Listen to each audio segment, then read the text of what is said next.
Computerized Start is brought to you by my awesome patrons on Patreon, and by your tips and memberships on Ko-fi. These and other channel supporters make my live streams possible. You too can become a channel supporter with tiers starting at just $1. And as always, thank you for all your support, including sharing, chatting, liking, and subscribing. Now roll that famous logo animation!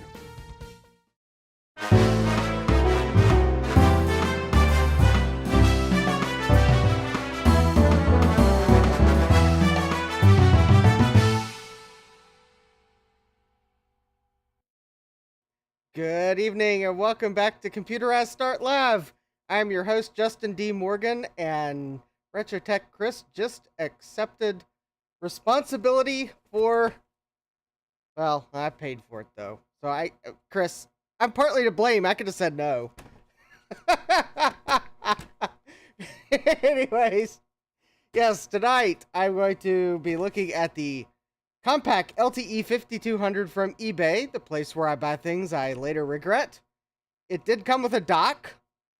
I did get $40 in shipping refunded because the seller or eBay's calculator said it was going to cost $60 to ship, and apparently it was only $20, but hey, at least it was an honest seller. Let's see who else we've got in the chat in this. I moved the chat window in OBS. Let me make it just a little bit larger here so I can actually read who is in the chat. No, come on. All right, we have Frank S. We have Gutbomb. We have Martin Mack. We have Francois. We have Thomas Armstrong. We have Scarlet the Four-Eyed Cuda. We have, yes, RetroTech Chris, who made sure to point out this auction when he found it, and also made sure to ask shortly before it ended, hey, Justin, you gonna bid on that? We have Sloopy Malibu. We have Micro Hobbyist. Yeah, Chris says, I kept harassing you till you bought it. Yep. So anyways, let's see here. I got the coffee goal going. Hopefully I might, maybe, wrong. YouTubers can't point. It's a common affliction. No need to ask your doctor about it because, well, all they're going to tell you is, well, you got fingers, you can point at it. I can't give you any pills for that. But anyways, yes, YouTubers can't point because cameras and funny stuff. Anyways, yep, let's see here. Coffee goal. Haven't decided on Thursday's live stream yet. I think I need to narrow down my field of view a little. Yeah, let's see here. Let's go straight to the table cam. What do we have here? We have a Compaq LTE 5200. Hey, we've got the microbiologist.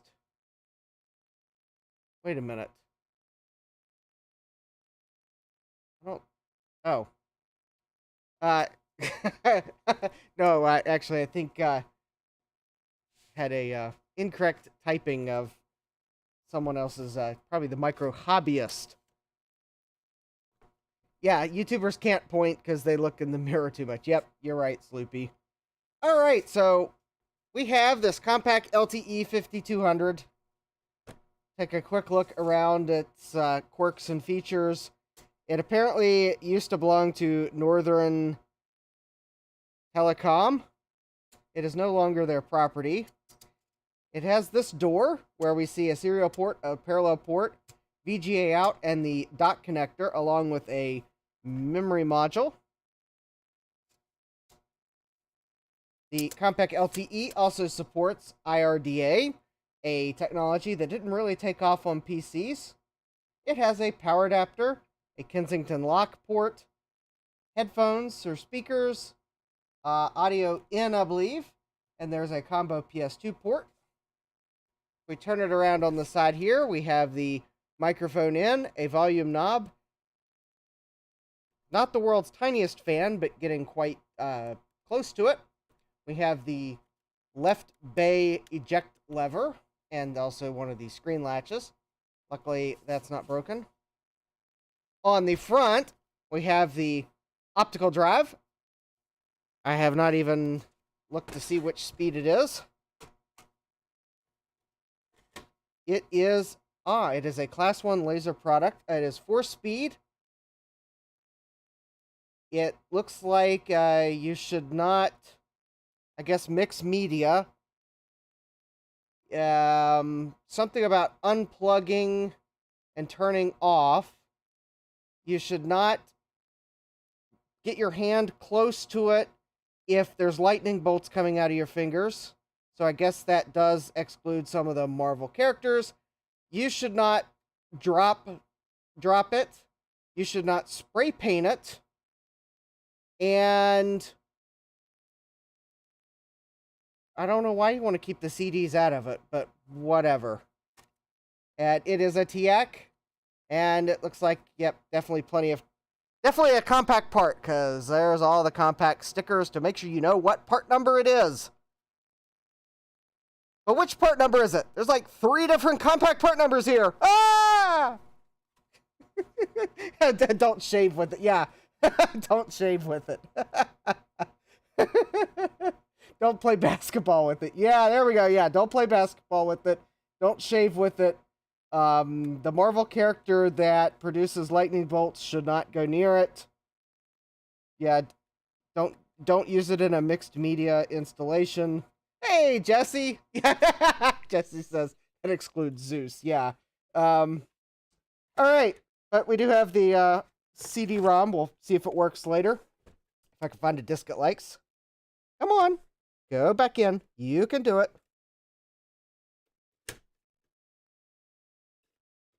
All right, well, there we go. We have a hard drive. Oh, there is a little latch on the bottom. So, assuming no one swapped drives, this is the 1.35 gigabyte hard drive. Correction. Yep, and quite possibly the original hard drive. Hi, Eric's Edge. Hey, Jeremy. Yes. Chris is telling me the part number on the replace with label. All right, let's see here. We have a Compaq LTE battery. It does not appear as if it's leaked.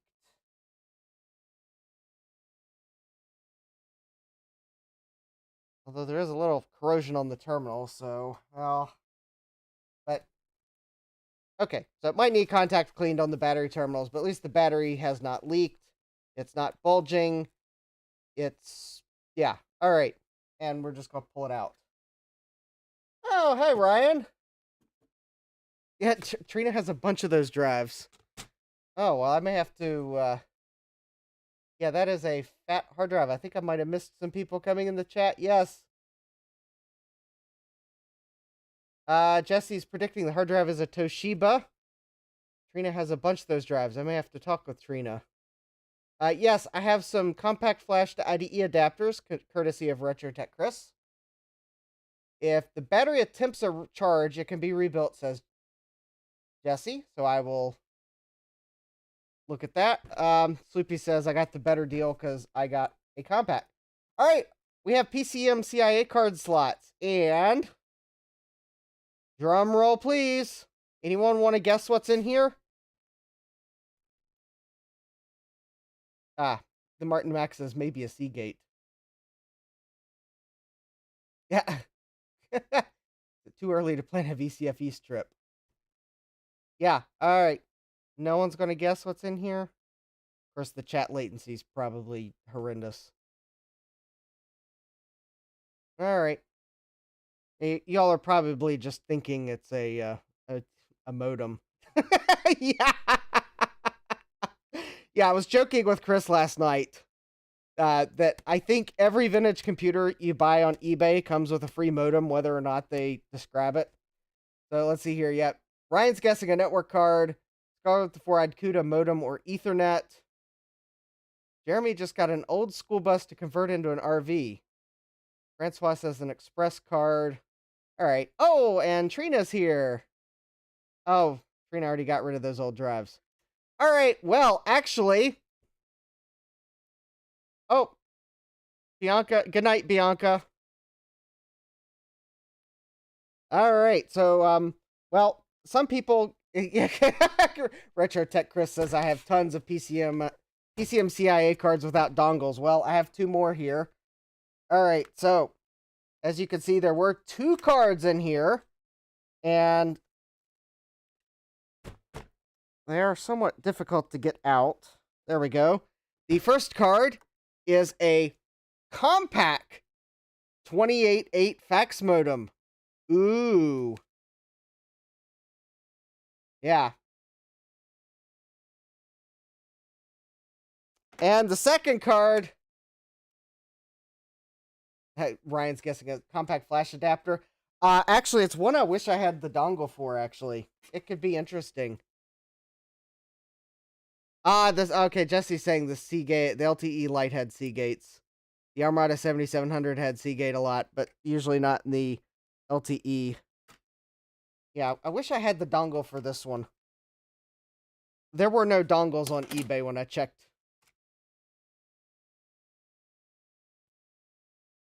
It is an Adaptec Slim SCSI. 16-bit PCMCIA to SCSI adapter. And unfortunately, yeah, it uses some dongle, and it is no longer present. Also, it looks like someone removed the label from the bottom for some reason. Yeah, all without dongles. Yep. So these are just going to go into my dongleless adapter pile. But most importantly, though, at least it's not doorless. So I will close the door. And then finally, in our tour of the Compaq LTE, there is the convenient CMOS battery location here. The CMOS battery is most certainly dead. Hopefully it has not leaked.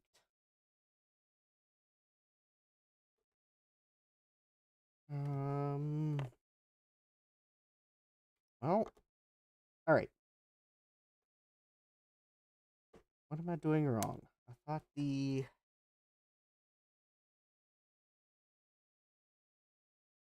okay. Where's... Jeremy says, SCSI? Where's the blue SCSI? I know, yeah, I know. Chris is saying, what a shame, a SCSI card without a dongle. And also, Chris is saying, I cringe every time I try to pop these open, so the hinges are so brittle. Yeah. I think Ryan might have... Oh, yeah. I'm not paying no $86 for one of those slim SCSI cards just to get the dongle. Because that's expensive. The cable's just as much. Ouch. Okay. Well, I guess I'm just not going to try SCSI on PCMCIA until I manage to get one that has the dongle at a much more reasonable price. So, here's looking at you, VCF East. Oh, okay. Jesse's saying he usually uses metal flatheads. All right. And then I have this wonderful keyboard. It's got a screen. And I don't have a power adapter down here because I sillily forgot to bring it downstairs. But the first thing we got to do is fix the password. Because there is a password on this. All right. I will message you, Trina. Metal Spudger works too. Metal. Oh, yeah. All right. Yep. I'll talk with Trina. All right. I don't really think I need to power this up to prove that it's got a password on it because I powered it up during Dave's stream. I'd have to go upstairs to get the power adapter. So we're going to clear the password and then I'll go run upstairs real quick and grab a power adapter, which I now have like several of them. Now, to clear the password, let's see, there's 3 screws in the back to pop the CPU cover, and boom, access to the jumper, hopefully. All right. Well, let's go ahead and get these 3 screws. I'm presuming that it is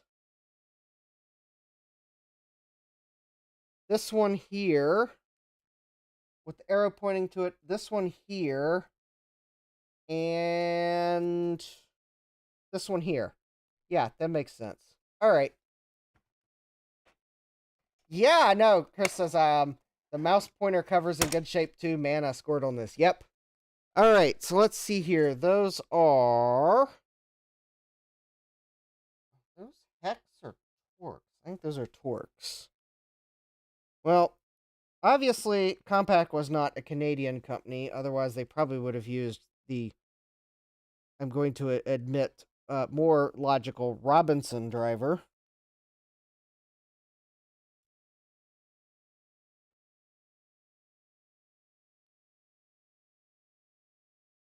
All right, yep, Chris is confirming that I identified the 3 screws correctly. So, hopefully, I'll have easy access to the jumper. Oh, T8 should... Oh! Okay, let me try a T... the T7 is working, but I bet T8 is going to work better. Oh, yeah. Ryan says no, but Nortel was Canadian. Yep. Well, maybe someday I'll get a Nortel computer. All right. Well, Chris, you should ask for get you one of those Harbor Freight tool sets that Retro Tech or Die is reviewed. All right, let's see here.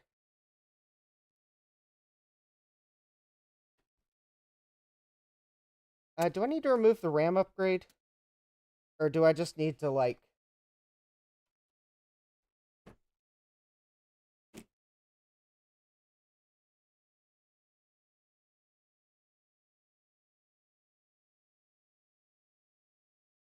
Or would it probably help if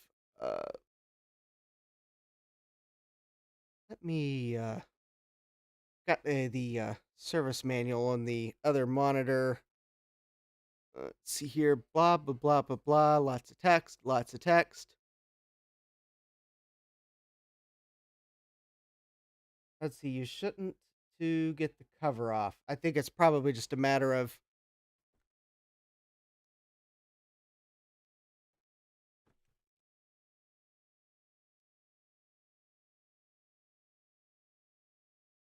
oh, actually, it looks like.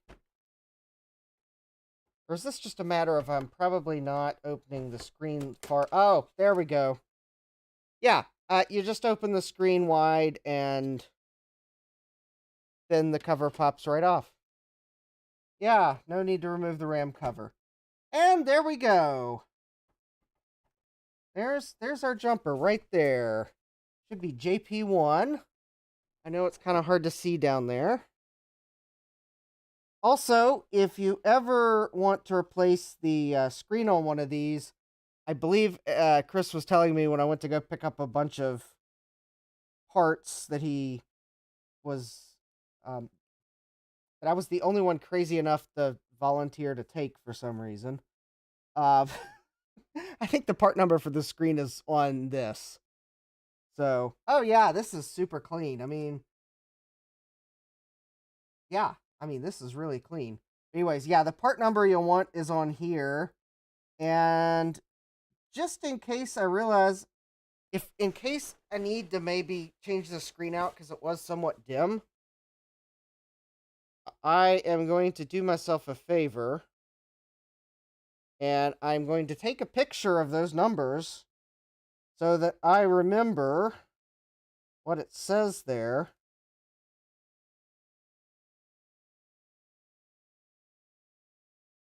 Because then I can go look at the screens I have that are in unknown condition. And maybe that's why I was crazy for... Maybe that was the then all the part numbers are in the service guide too. Yeah, the jumpers make a difference for replacing the screen if you're going from the DTSN to the TFT. Jesse might even have screens for the TFT 5200. I'm hoping that maybe once I get the password cleared and I can actually boot this computer, I'll be able to tell whether or not it's actually dim. Because all I could do was stare at the boot screen, or well, I tried to go in the BIOS and it said enter password. All right, so all I should have to do here is, and I think I'm going to need to use a slightly different tool, one that I can get a better grip on than those. Let me see if I can find the. I've got a small needle nose that I usually use to remove jumpers like that. It should fit nicely. It's just a matter of figuring out where it ran off to. And while I find its new hiding spot, inevitably underneath all the tools that are to my right here, it just kind of like churns, and it's probably... No, actually, it does look like I might have moved it.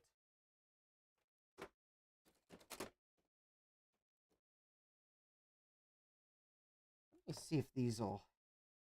The only thing about those ceramic tweezers is they don't have a serration. Of course, neither do those.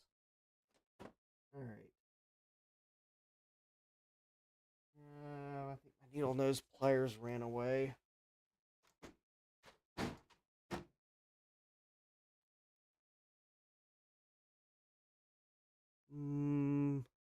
Alright, hold a moment while I try to remember when the last time I used them was. It was...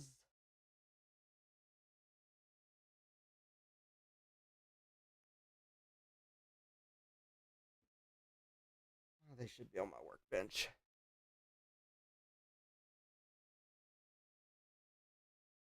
Oh, no.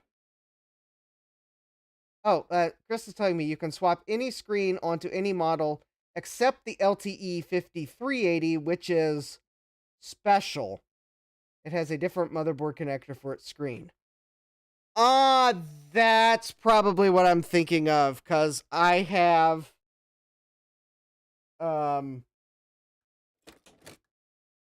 Okay, I was, I knew there was, like, some gotcha. This is why it's handy when Chris is able to make it in the chat for things like this, then we can all learn. Yeah, I forgot that there was I knew there was a caveat, but I forgot it was model specific. But you do have to change jumpers. And I'm still trying to figure out what I did with my needle nose pliers. They are not the only thing that has disappeared that I've tried to find this week. And it's only Tuesday. Which probably means that... Oh. Probably means they fell off my workbench. The odd thing is I can't find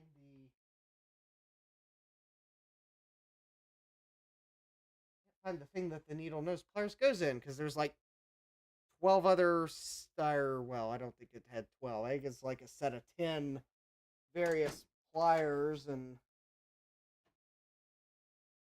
it looks like I replaced them with hard drives. Okay. Alright. Oh! There we go.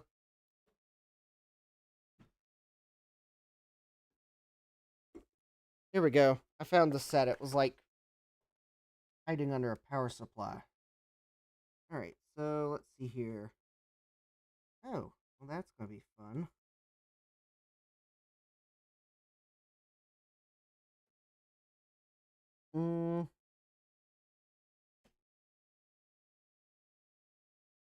There we go. Let's see here. I presume I moved the jumper to the other two pin, or it was on 1 and 2. I presume I move it to 2 and 3. And then I'm presuming I got to power the laptop up with the jumper in that position, and it clears it.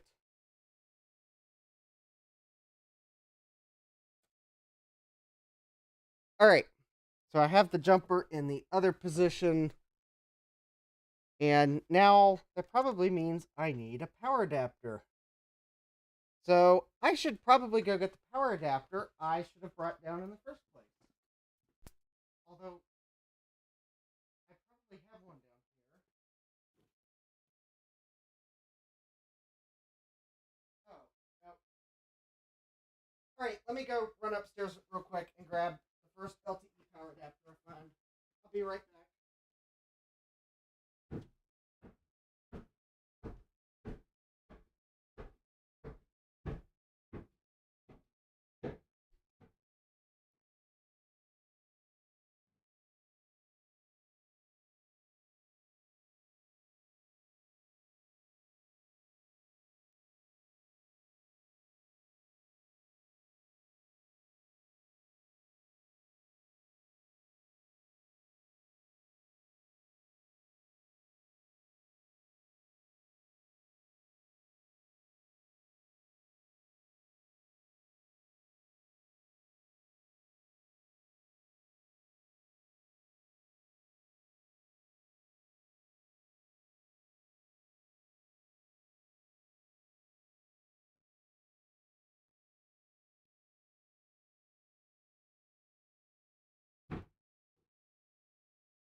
Here we go.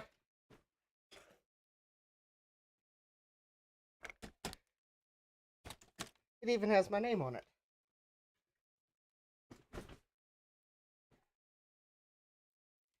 All right, and I grabbed a compact flash card adapter. Where there's an iBook G3 foot in the bag.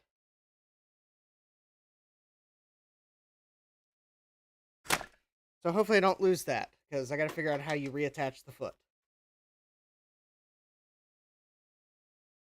Oh, Chris is saying the LTE 5200 has a smaller screen but bigger speakers. Cool. All right. Yeah, yeah. Chris immediately recognized the power adapter.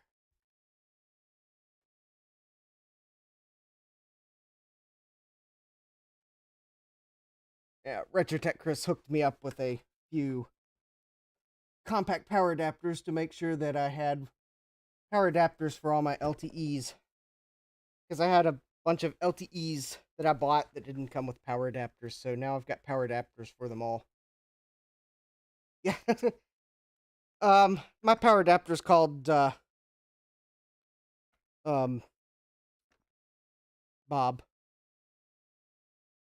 All right, let's see here. Can I remember how you turn on a Compaq LTE without the cover on? I believe that would be this button.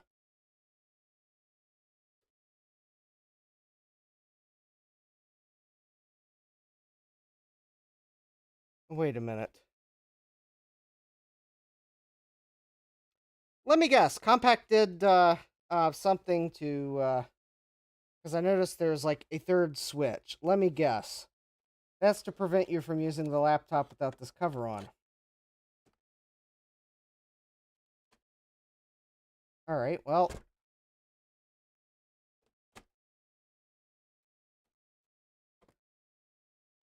There.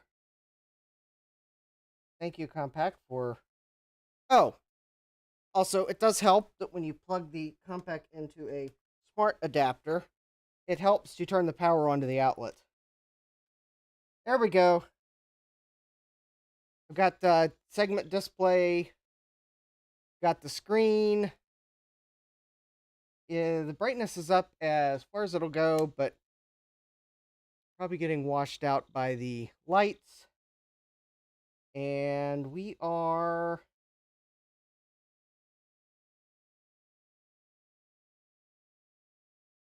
120 megahertz Pentium processor, external cache enabled, hard disk boot sector invalid. Oh, plus I didn't get into the BIOS.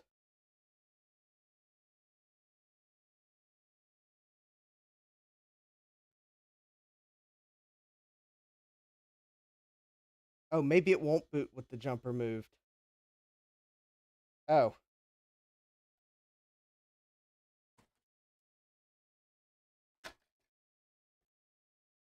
Maybe it won't boot with the jumper moved. I thought you had to, like...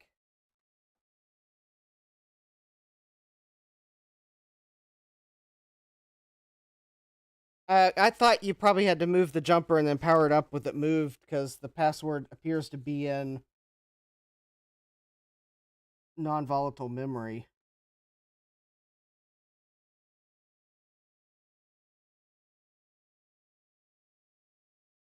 All right, well, let me move the jumper back. And let's see if it'll... Oh, it was probably just the fact I didn't have... Oh. Here I am, trying to validate wireless power.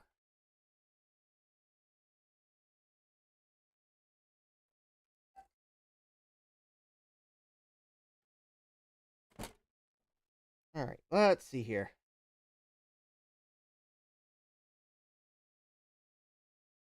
Well, if I could get into the BIOS, I'll let you know what it's got. It has...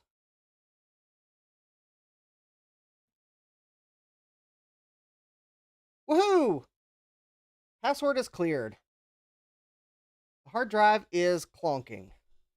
That is not a good sign. And this display is...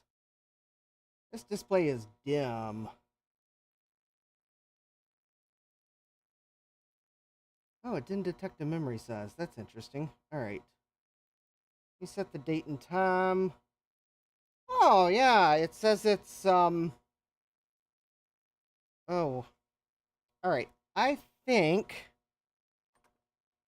this is where I'm going to try to plug it into VGA, and maybe it will... I can get it, show you what it says, because let's just say that the current CMOS settings are a bit funny.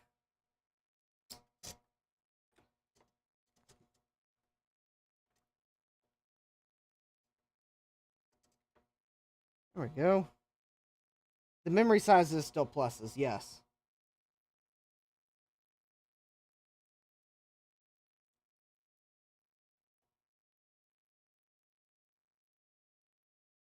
Oh, okay. I don't think I can share what I see. But basically, it says it's the 16th day of the 16th month in 2165. So let's fix that. It is the 28th day. Oh. Of the 11th month of 2023. And it is 20, 40, and 15 seconds. Why not? All right. Oh, memory count comes up right away when you boot.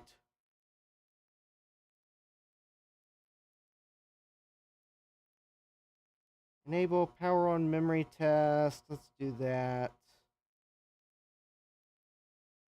Let me turn off enable keyboard numlock, because that's annoying when the numpad is in the middle of the keyboard. Let me enable diskette boot. Hard drive boot sequence is the... that'll work. All right. Ports. Power. Security. All right, that looks good. Exit, save and exit. Oh, and it's asking me for the password. Hmm.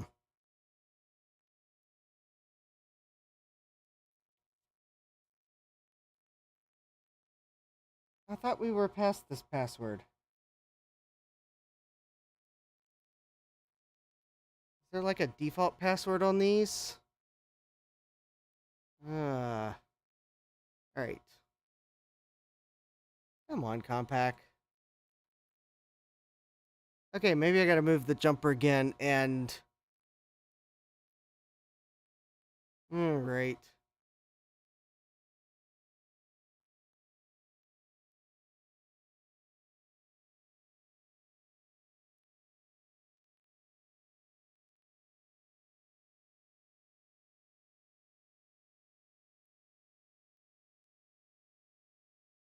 Alright, I'm looking for the... Is there maybe an index in the back?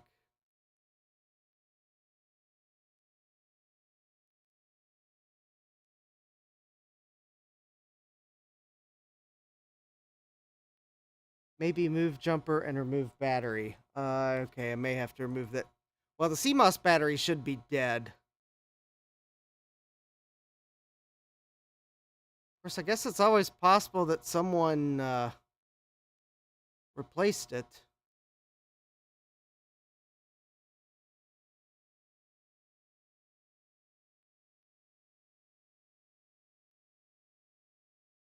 That's the security lock bracket. Nope.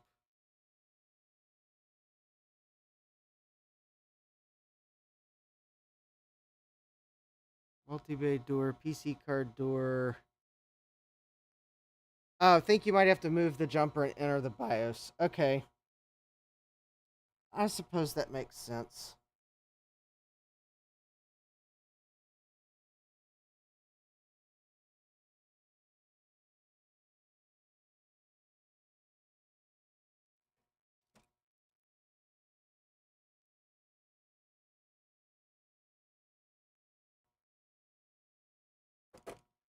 Okay, when all else fails, unplug. Power on password jumper. To erase the power on password, set jumper JP1 to pins 1 and 2. Set JP1 to pins 2 and 3 for normal operation. Oh, okay.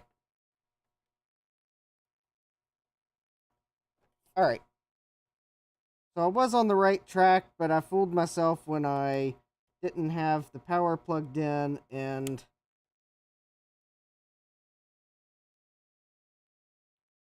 Alright. So let me put it back on pins 1 and 2.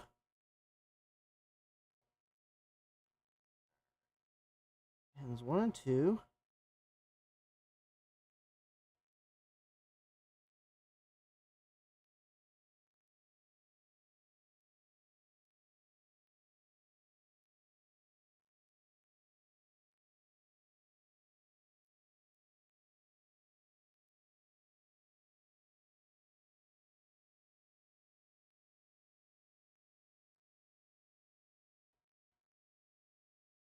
Alright.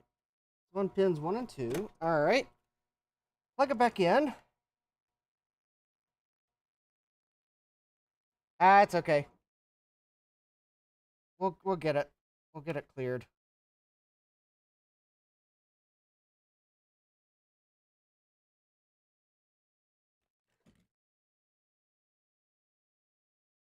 You would think now that I have the VGA cable plugged in, it would be easier to find the power connector.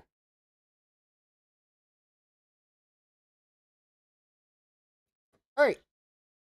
Jumper is moved. Oh, there we go. There we go.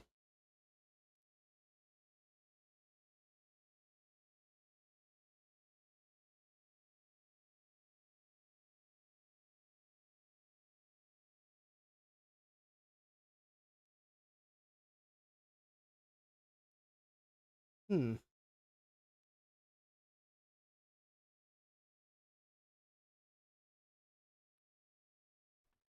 Alright, let's try this again. The keyboard didn't seem to work with that I might have missed the. Maybe I might have pressed F10 too late.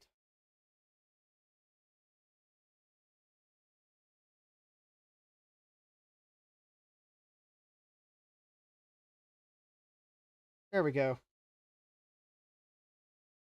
All right, so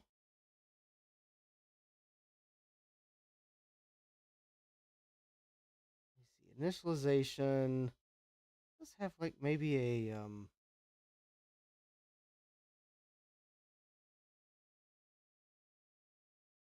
for factory defaults. Okay, there we go.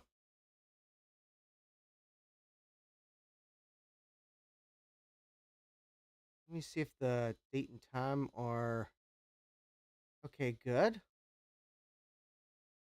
All right. Exit. Save and exit.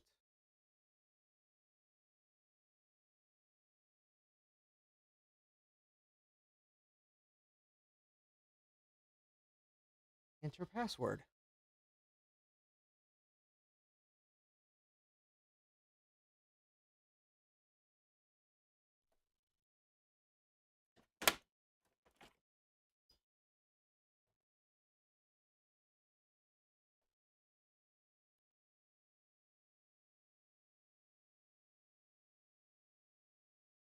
Well, I got it on the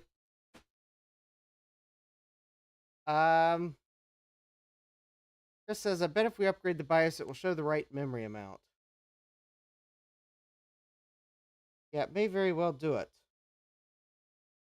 But it seems as if the password is still on the system. And I have the jumper on pins 1 and 2. SP59.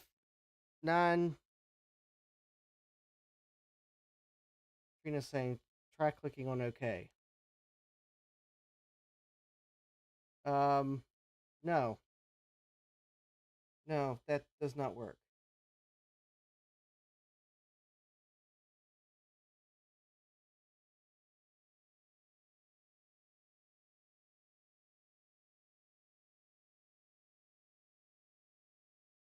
All right, Martin Max says, I think you need to leave it without power for a few minutes with the jumper on, CMOS battery removed, and main battery because the time is still set. I thought that moving the jumper was supposed to clear the password. Because I think that's the password clear jumper, not the CMOS clear jumper. Or at least that was my understanding. Granted, I haven't found that section of the service manual yet.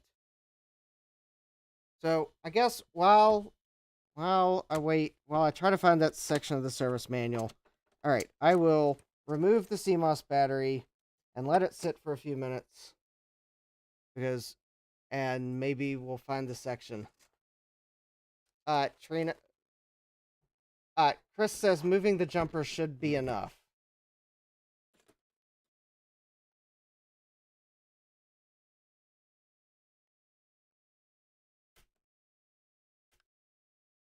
Oh, wait.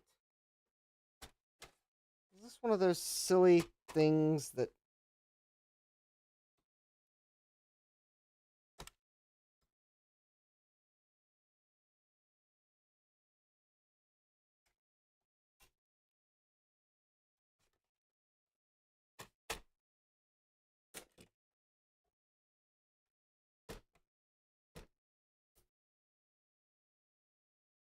Okay. There's...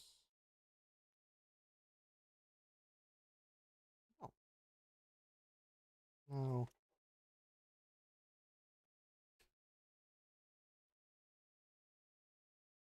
Chapter 2.2 in the service manual. All right, thanks, Chris. Chapter 2.2.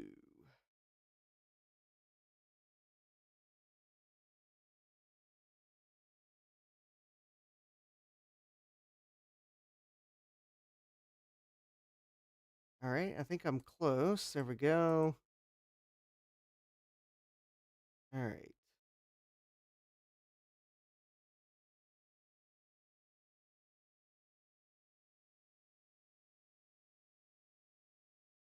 All right.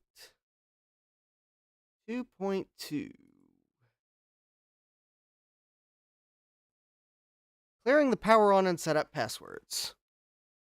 Power on. All right. Let's do this. Single page. All right. Clearing. Here we go. All right. Screen share. Clearing the power on and setup passwords.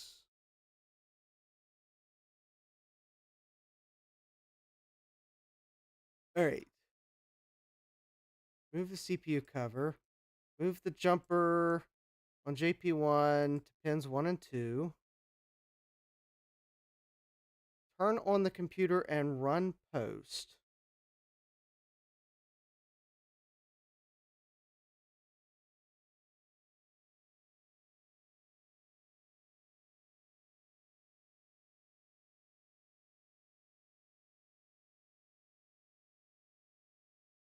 Oh.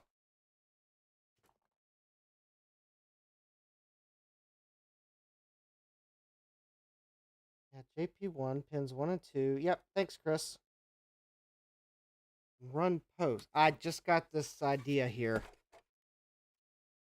Okay, so the instructions say to turn power on and run post.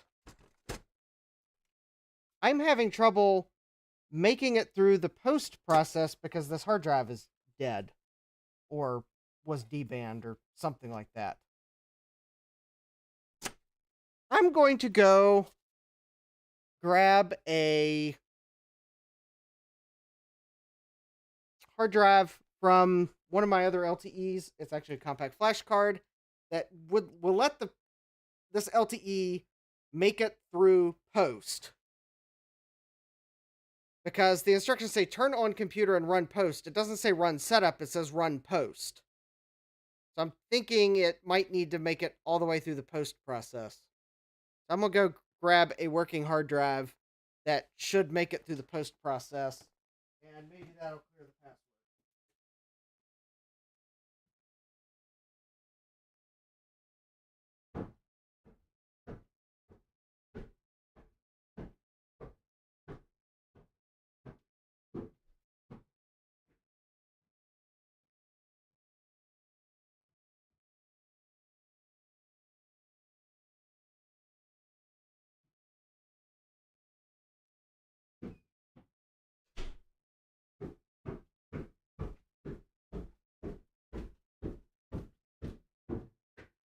Except, of course, that I forgot that I brought my LTE 5400 down here.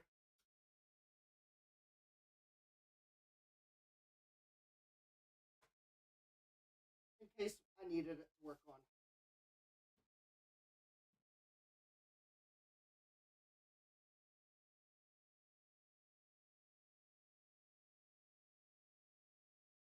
All right.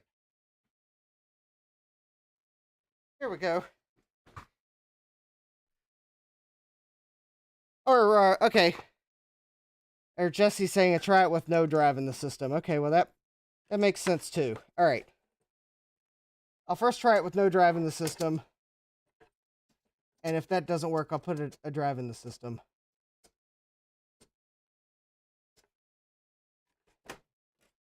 Because maybe there was something about the failed hard drive that it was just all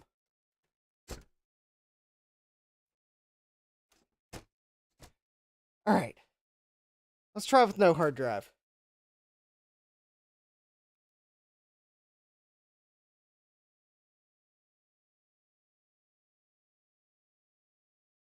Okay.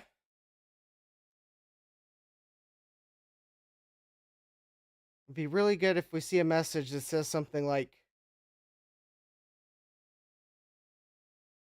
password cleared or something like that.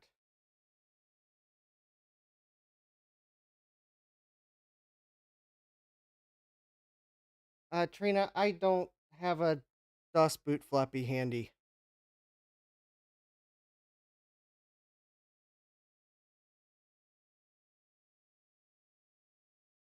I don't think it's making it through post.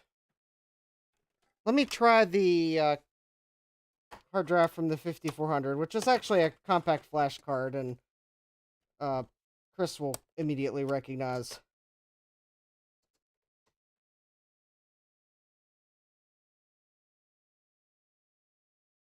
If I had a DOS boot floppy handy that I knew was a good floppy, then I would probably test the floppy drive. The guide says it stores a backup copy to the flash ROM, so I'm worried it can't be removed without flashing the BIOS. Well, the instructions also say run post with the jumper moved. Oh, this is weird.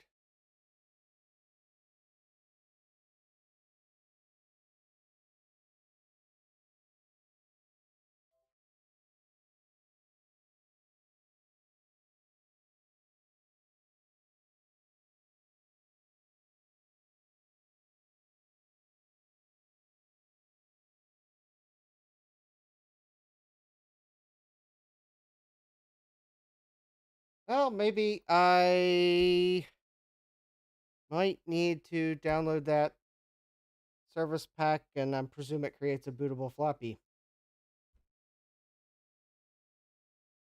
You know, I sure.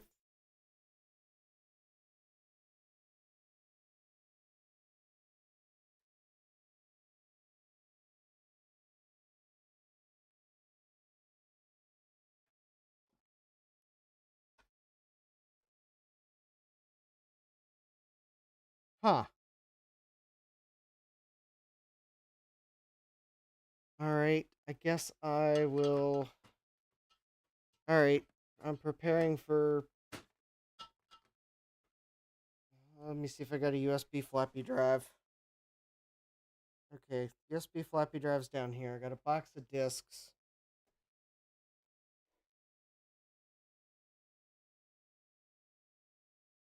Because it's like not booting. That's weird.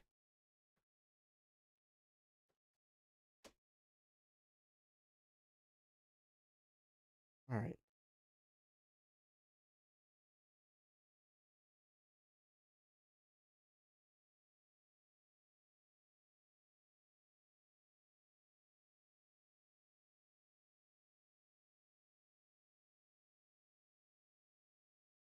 Huh.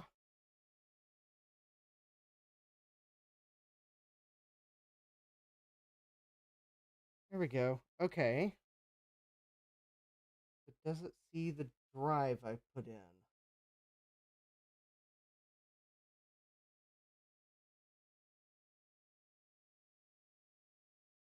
Okay. Exit. No save.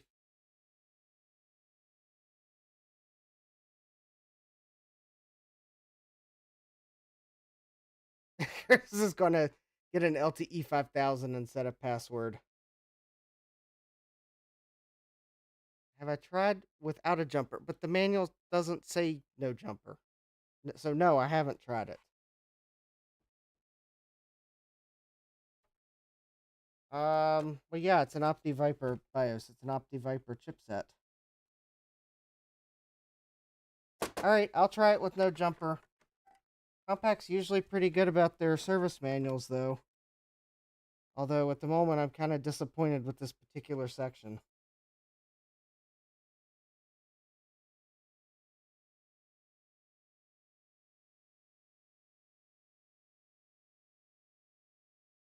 Yeah, Chris says the manual is correct, but something is up.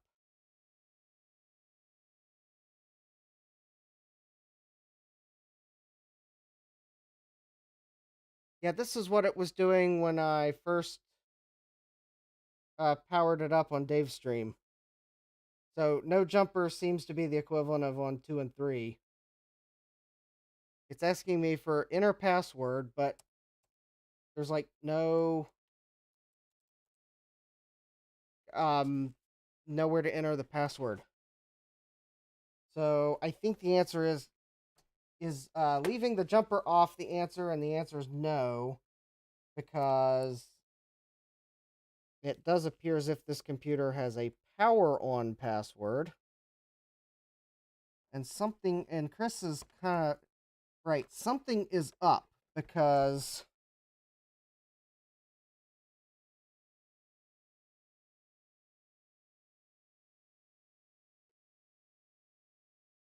all right.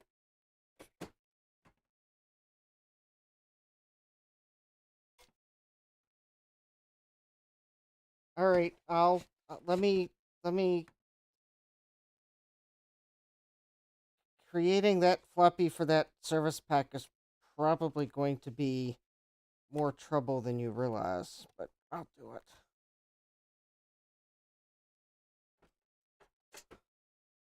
Because I highly suspect I probably can't create it from Windows 10, which means I'm going to have to pull a computer on the bench. And that means I want to pull a computer with a working floppy drive on the bench. It's going to actually have to be a floppy drive and not a GoTech.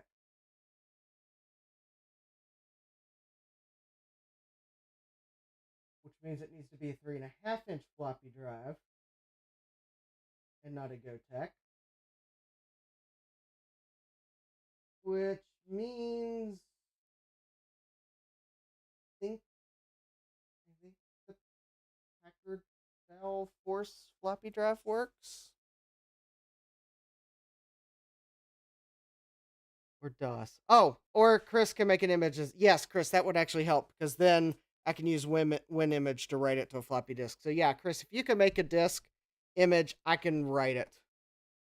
So we're gonna update the BIOS. Gut bomb. The problem isn't that I don't have any DOS PCs. The problem is DOS PCs with working 3.5-inch floppy drives that I haven't replaced with a GoTech because the drive was broken.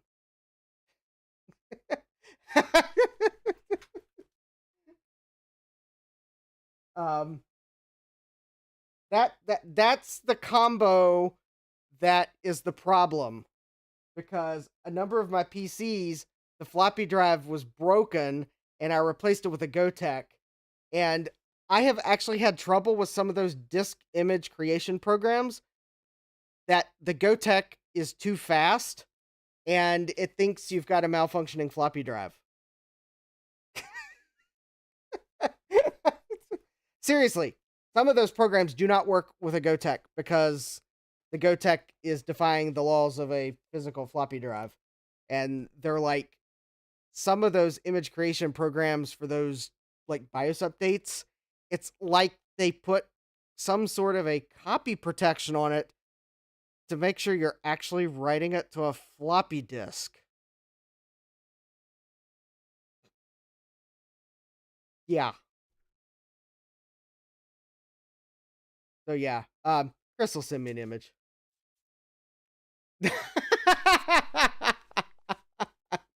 Chris says, "Okay, let me quit screwing around with this Packard Bell I just bought." Yeah. Um, I guess it's a fair is fair, Chris. You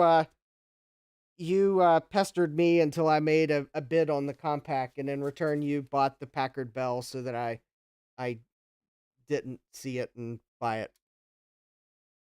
So, oh yeah. Well, Trina would show off the Trident cards if it wasn't for the fact they're upstairs. But yes, Trina kindly sent me a box of Trident gum, and it is delicious. Okay, while we're waiting for the image, let me grab the floppy drive for this computer, which is actually in the dock.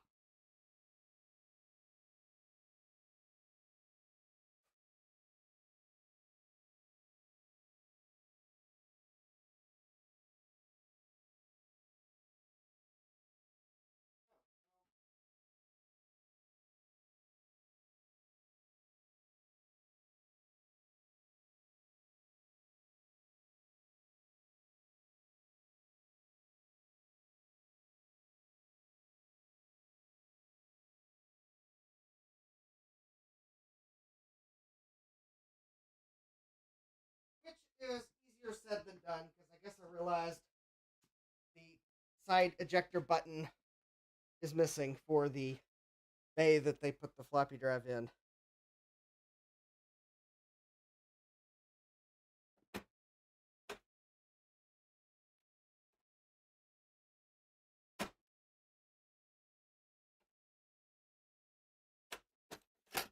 There we go.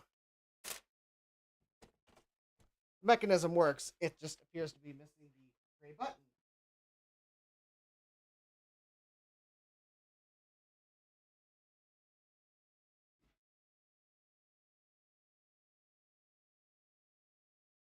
All right. Let's see here. Yeah, Chris got a Packard Bell for $38.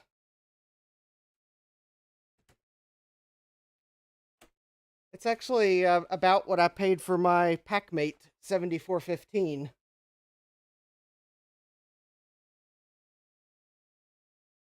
Yeah.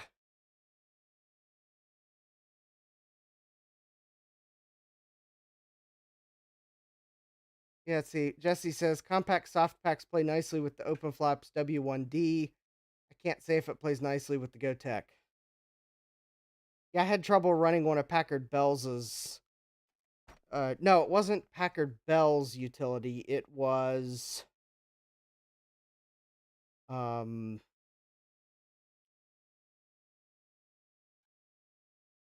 no, actually it was Packard Bell's utility. I tried running it on a 386, but it had a GoTech and it refused to write the disk.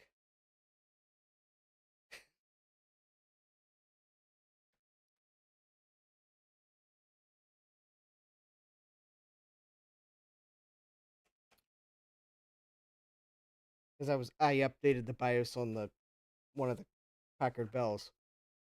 Oh, excellent. Thank you, Chris.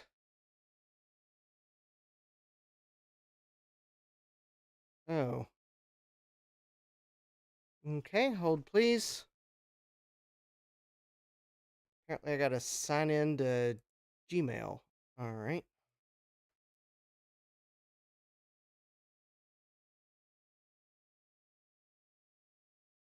Not Gmail, but Google. Alright, let's see here.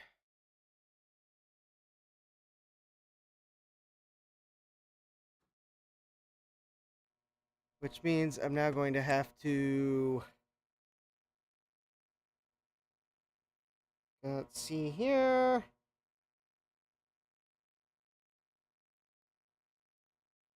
Yep, that's me. Alright. Oh.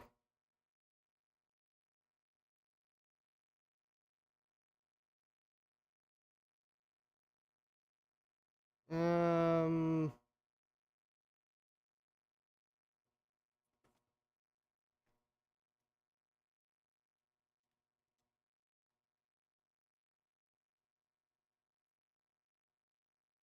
Hold on. I signed in with the wrong Google account.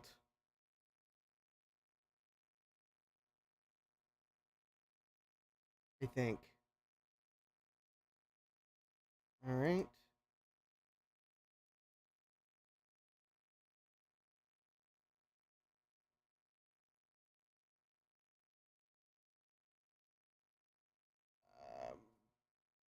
It told me access denied.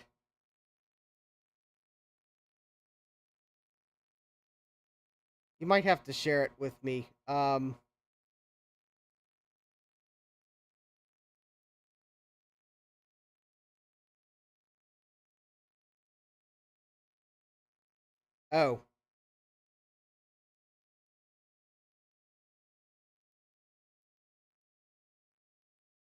Okay, well, I'm gonna feel silly because it may not work when I log in with this Google account either. Try again.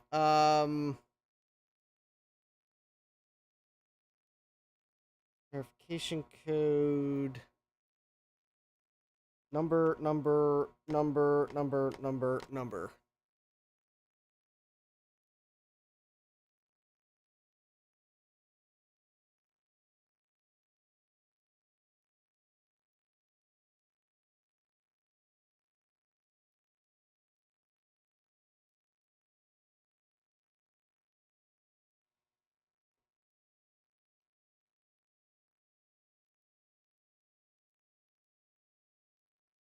Oh, there we go. I got it.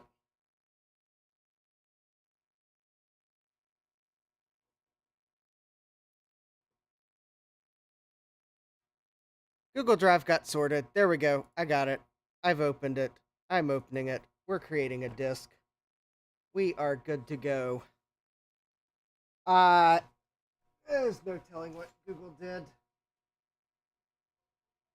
Alright, I have plugged a wonderful USB floppy drive into this HPZ 420.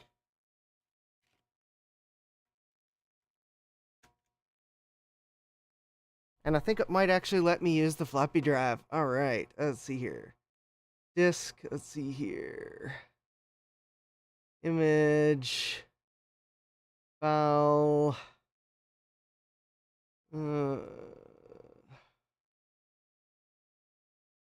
Hold on. Let's see here. Downloads. Open the image. Disk, use floppy A. Alright. Write disk.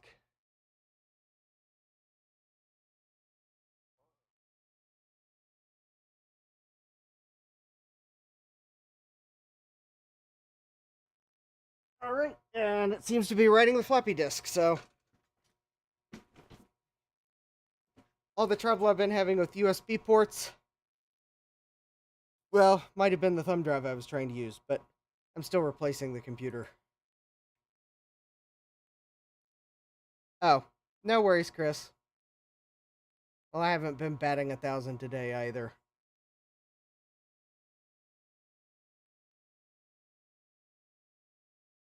Yeah.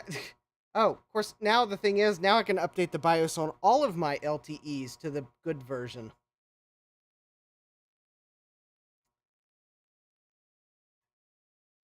Probably except for the 5280, the one you gave me, you probably already have it running the good version. All the ones I've gotten from eBay, I can update them to the good version now.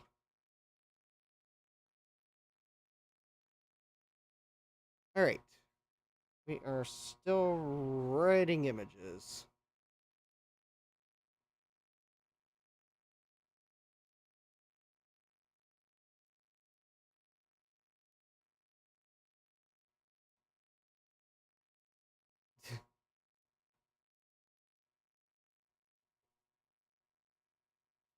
I mean, sometimes I think you have to update the BIOS on your iPhone. Yeah. Might. Chris says I was about to flash the BIOS on my virtual machine. Yeah. Yeah, then your virtual machine would think it's a Compaq.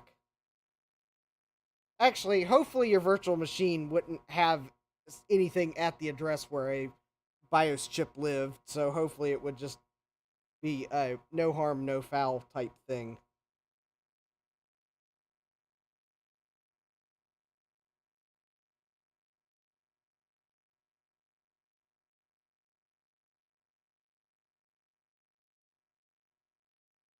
Alright, it is now verifying the disk image that it wrote.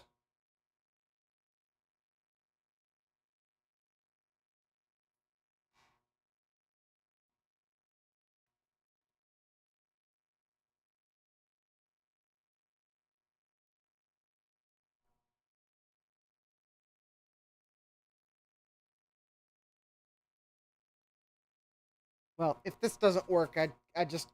Actually, you know, while we wait for this, I am going to try something here.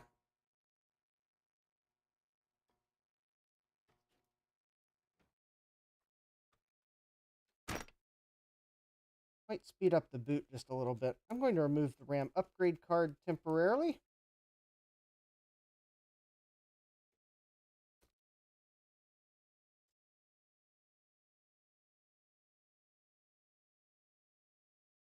Well, if I can, it seems to be missing the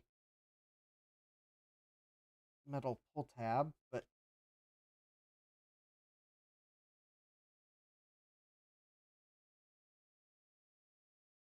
this will speed up the boot because we won't have to wait for it to check the memory. And oh, good, I think my copy's done. And just in case that a bad RAM if the RAM has gone bad and it's causing a problem.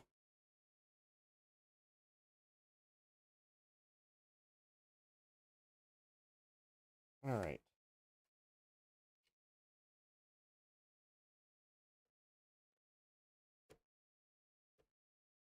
Oh, there we go.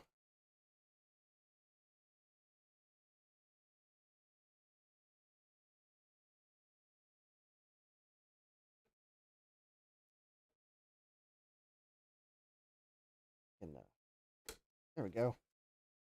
All right. So RAM's temporarily downgraded. The soft pack image has finished. I presume that's what that ding meant. Either that or the DiGiorno in the oven that I didn't put there is done.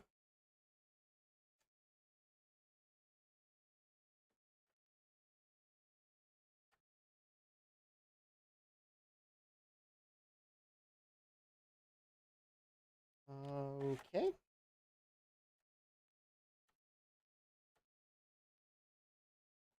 Something tells me if your floppy drive does not let the disk go in,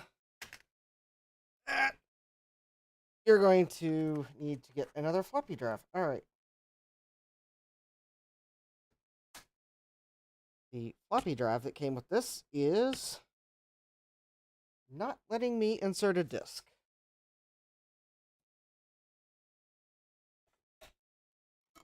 Probably means I'm going to have to take it apart and fix something. All right, let me, for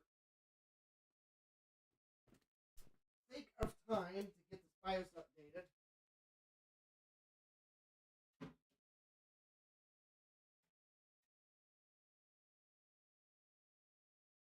just borrow more parts from the 5400. All right, I believe this floppy drive actually might stand a chance of working.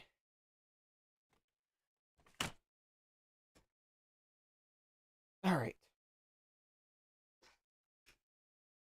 I think it at least let me insert the disk. All right, it at least lets me insert the disk. So I made it further. All right.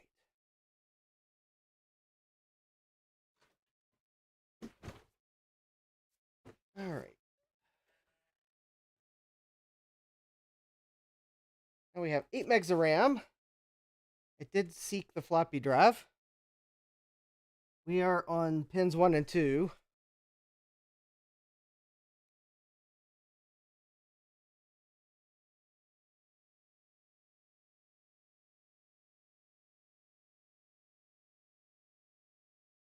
And it seems to be booting. All right.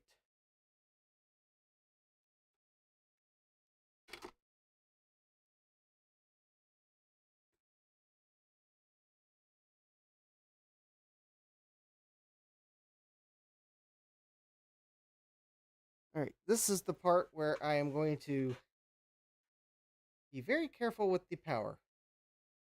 Oh, looky there. Oh, this is the cool ROM pack. Nice, cool graphical environment. I'm glad I plugged in the VGA cable. All right.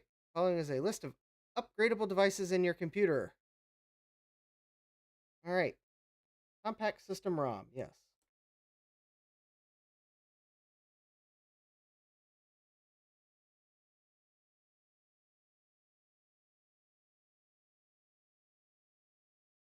Kind of hoping it will maybe tell us what version it has for posterity.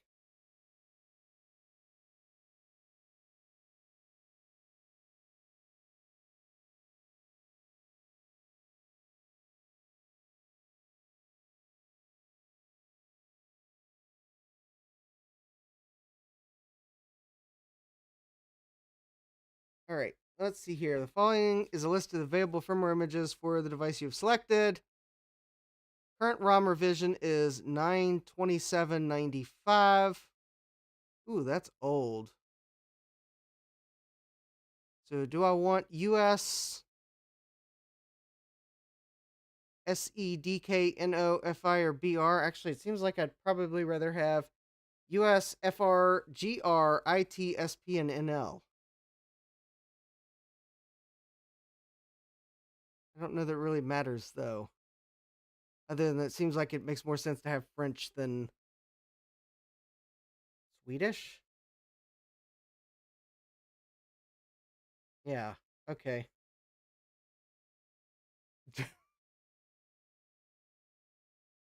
Not that I could read. I guess if I accidentally set it to French, I'd probably be more likely to figure out a way out of my predicament than if I say accidentally set it to Danish. Yeah, either one's fine, Chris says. I mean, hopefully I wouldn't accidentally set it to another language, but if I do, I think I could probably muddle the more of the languages in the second choice because that looked like the probably the one more for North America.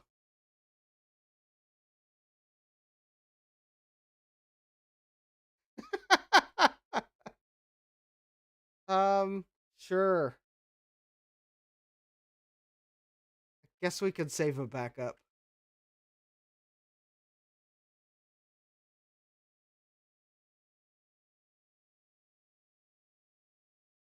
Why not? Could be interesting.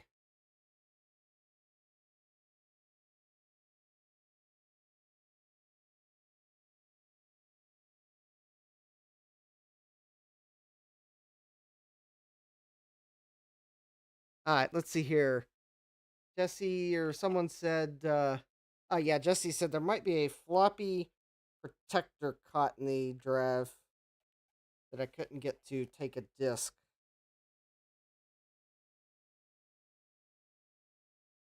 Hmm. Good theory.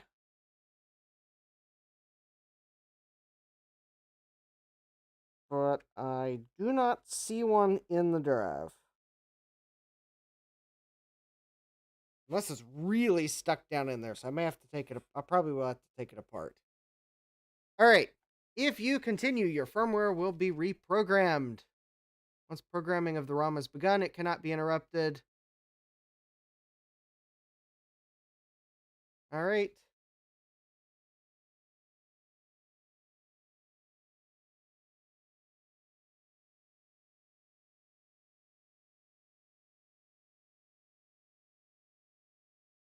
Please remove the ROM pack diskette and cycle power on your system. All right.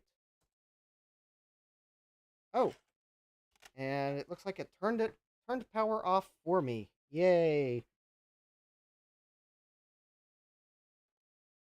Jesse says, English side ruined, must use French instructions. Yeah. All right. All right. Let's see what it does.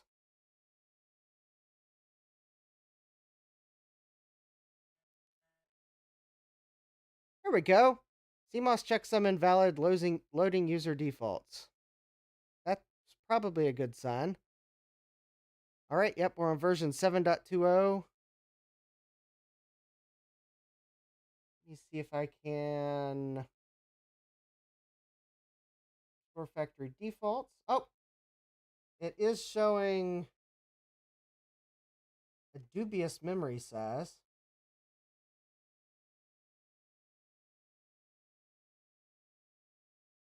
Considering I pulled the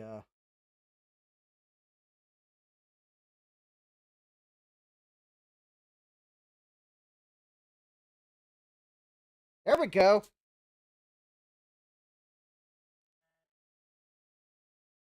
If you'll note, it didn't ask me for password. So now I bet if I turn it off and move that jumper back, I should be in the clear. There we go. Now the memory size is correct. That was weird, though. It was showing, like, max memory. Oh, Chris is asking, where did the memory go? It's right here, Chris. I pulled it out in case there was a problem with it. I'll put it back in. Yeah. Just in case there was a memory problem while we were trying to get the password cleared, I decided, okay, let's not combine two different issues. I'll pull the memory expansion. Granted, the onboard memory could have had the problem, but yeah, I was like, okay, let me not muddle the problem. Figure, all right, make sure I got this working without the memory upgrade, and then I might even be really nice to this system. Because it was like a month or two ago, Chris told me about another auction. He's like one morning I get up and there's like a text message. He's like, Justin, you should go buy as many of these as you can. They were the like 64 megabyte memory upgrades for LTE 5000 laptops. So I bought a couple. I didn't buy them all, but I bought enough.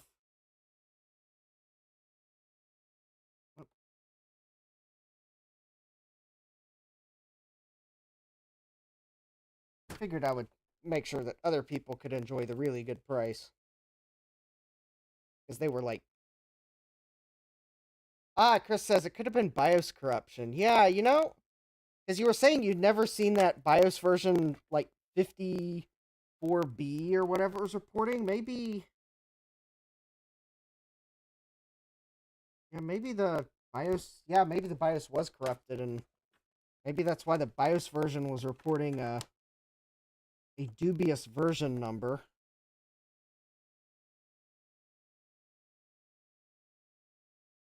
All right, I guess I can. Let's see if the hard drive that came with this is any good. I think the hard drive is I think the hard drive is toast. But with that BIOS corruption, maybe that was affecting the geometry. Might have been affecting a lot of things. All right, so I just put the hard drive back in because I want to see what it does. I'm going to BIOS and one step at a time here.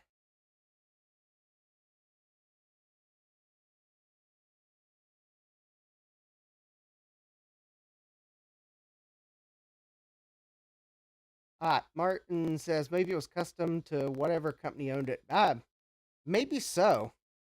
Maybe so. I guess if a company bought enough of them, Compaq might have very well made them a custom BIOS version. All right. I think I'm going to turn on that. Let's see here. Hard drive boot sequence.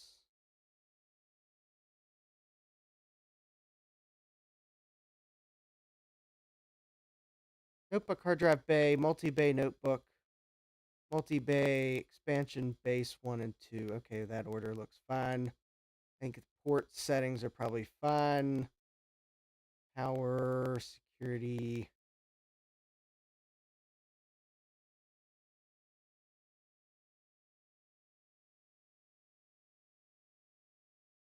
Yeah, maybe that password wasn't a custom BIOS. This computer was owned by a telecom company, and hard drive kind of sounds crunchy.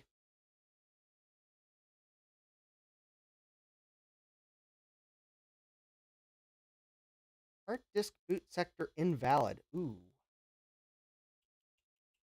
That doesn't bode well. Alright. Does not bode well at all. So let me see if I have a floppy.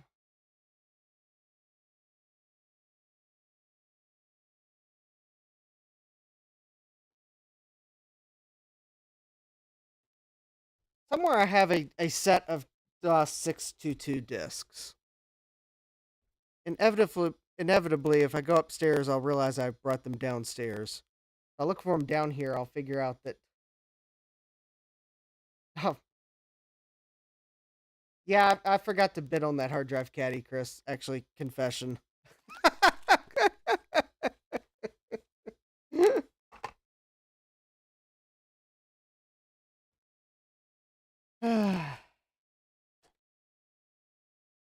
All right.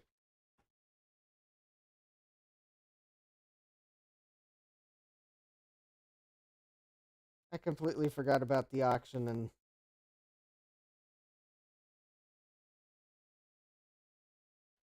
there was like one auction that I managed to forget about until like 1 second to go when I go to the eBay listing, and it's like it ends like, yeah, you want to send me a DOS 622 image?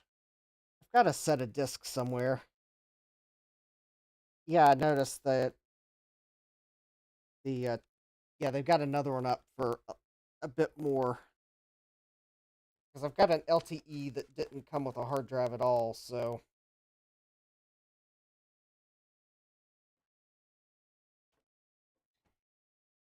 all right, trying to remove the hard drive. The tab is.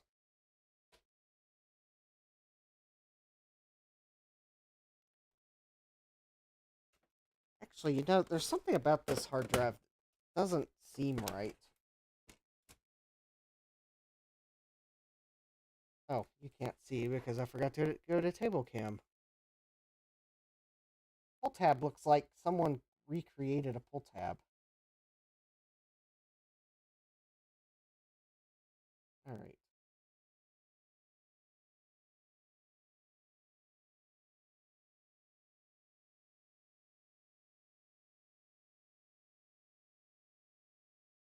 Oh, I remember. I remember where I saw the DOS discs.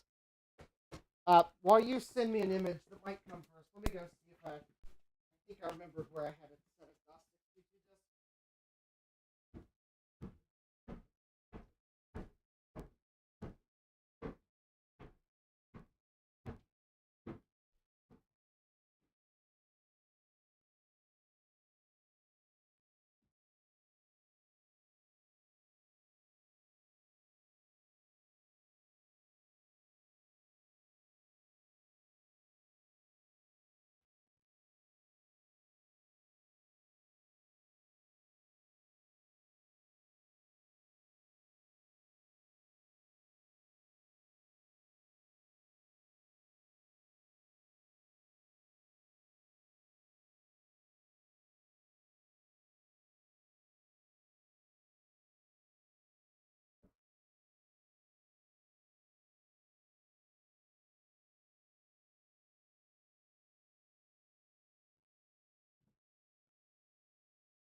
Here we go.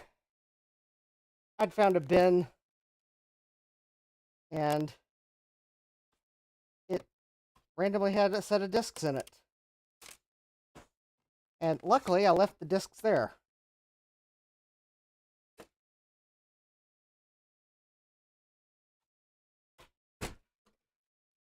It was from a 2019 attempt to retro compute, and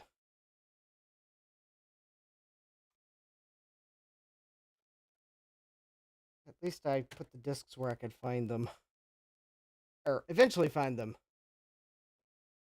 All right, let's see what's up with this hard drive. I'll put the RAM expansion in shortly.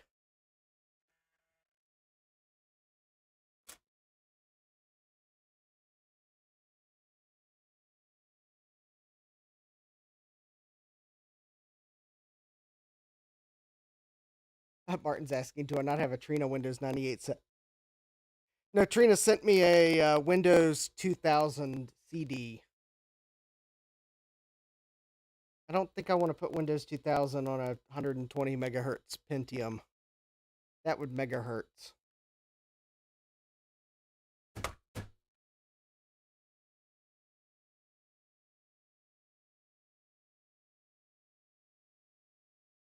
I'd be more likely to put Windows 2000 on my Compaq Armada that is sitting over to that side on standby, as opposed to the LTE 5400 on standby over here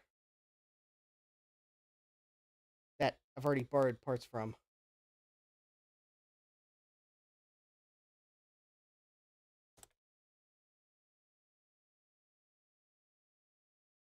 Display partition information 4. No partitions defined. Ah, interesting.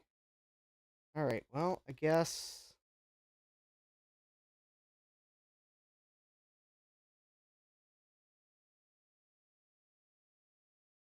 I suspect someone wiped this drive. Yeah. Chris says Windows 2000. Oh, no, no, no. You will be very sorry. These machines sadly cannot handle it. Sadly cannot handle it? Probably gladly cannot handle it. It would run like a dog.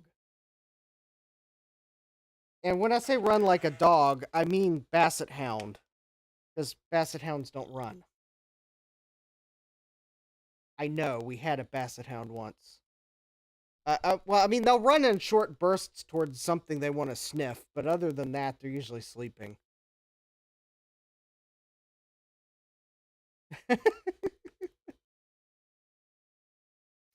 Yeah, while we wait for DOS to boot here, so I can try to format the drive and see what it does,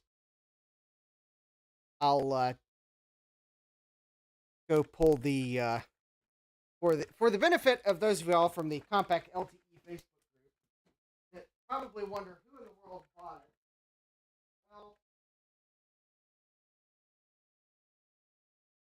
Well, it was such a nice looking Compaq Armada 1598 DMT,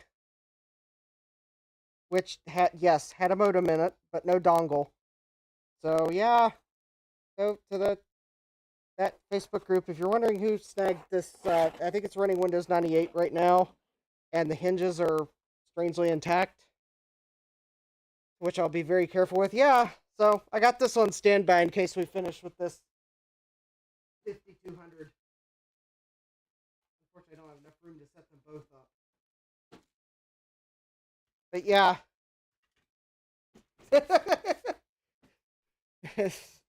All right.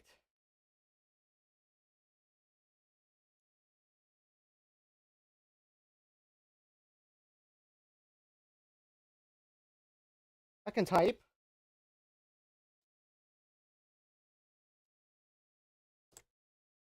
Might as well put a system on it.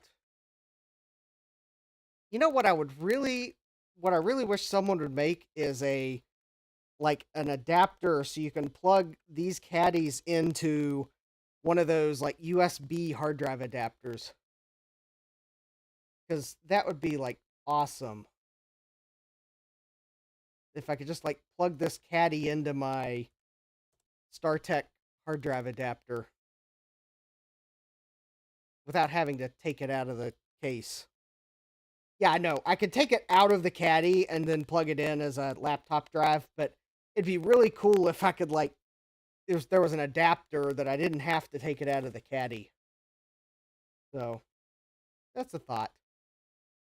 All right, well, let's see if this formats. Because if it does, then that probably means I've got oh, good night, Trina. Some of these hard drives make clunky noises and they're totally fine. Although it's probably secretly failing of old age, but or use a compact flash card. That too. I think I've got. Let me see here.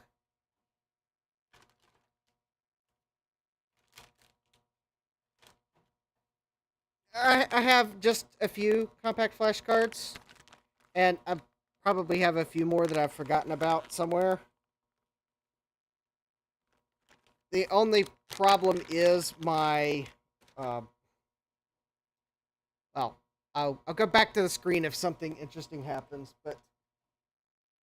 So I was using my no bend pins USB adapter, and I plug it into my computer here, and the USB subsystem starts going crazy because it's like your USB device is drawing too much power and has been disabled, and it like is constantly telling me your device has been disabled because it's drawing too much power. Like, so I obviously unplug this and I remove the compact flash card from it because I'm like, well, that's weird. So I plug the adapter in without the compact flash card. It doesn't draw too much power. I put the compact flash card back in. It starts drawing too much power. Pull the compact flash card back out, look at the pin side of it, and, well, there's a gouge. One of the pins in my no-bend adapter bent. Oh, turned off this light so that you... it's kind of hard to see. Oh, you know, maybe I can... I bet I can shine a flashlight in there, and... nope, you won't be able to see it. Oh, well, yeah, so I gotta get a new compact flash adapter. Oh.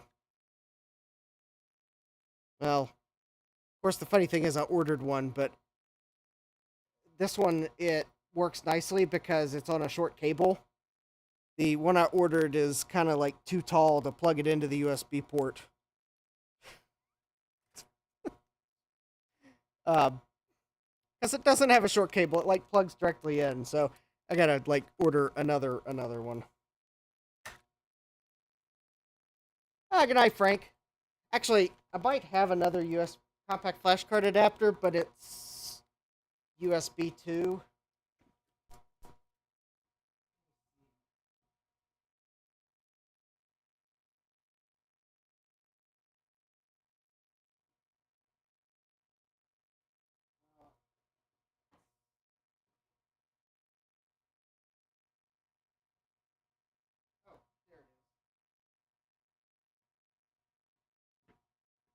Yeah, so I do have a USB 2 adapter, but that's could be slow.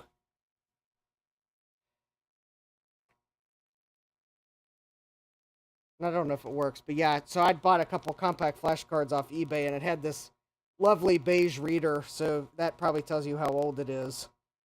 Of course, that's assuming this is even USB 2. This could even be a USB 1 compact flash card adapter.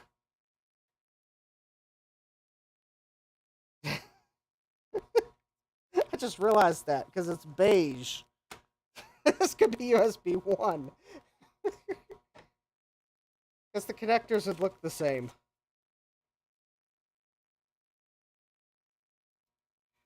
Well, I guess I could see if this computer will like it and use Balena Etcher to write a card. Let me see here. I think I've got...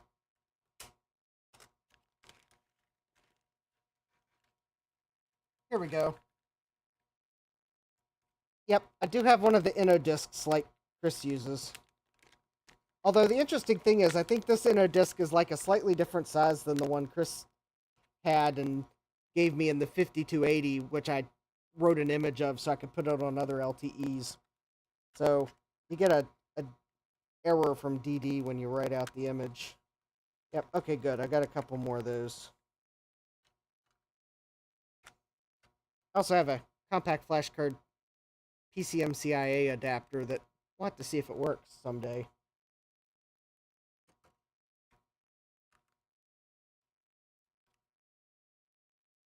I even have some nice, interesting size cards. I actually figured out the geometry on all of them for using on older computers. So this one I'll probably put in the Emerson 286 because it's about the size drive that would have come with that computer. I thought that might be fun. I got a 32 megabyte drive that I'm not sure if it works or not. Or it may just not like being in a computer. Only problem with using compact flash cards is that it's not always obvious which ones actually support a tappy mode. And also, if it does support a tappy mode, will the computer you want to use it in like the card? Because It is still formatting the hard drive. If anyone's wondering, we are at 74% complete. I'm actually thinking I may download Balena Etcher, and maybe I'll start writing a compact flash card now, because if this is a USB 1 adapter, I might need the lead time.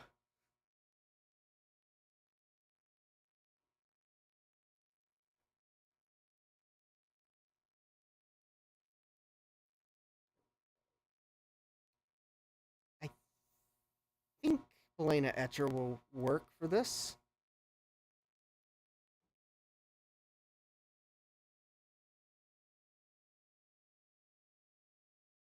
Or actually, I should put it this way. I don't see why it would not work. All right. I agree. Installing. All right. Jesse says orange transcends and genuine blue SanDisk cards are best for compact systems and Cisco.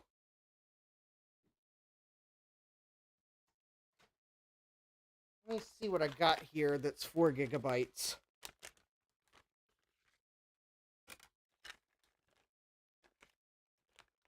I got a 32 megabyte SanDisk. That won't hold the image. Orange Transcend. Oh, that's more of a yellow. There's a purple Transcend.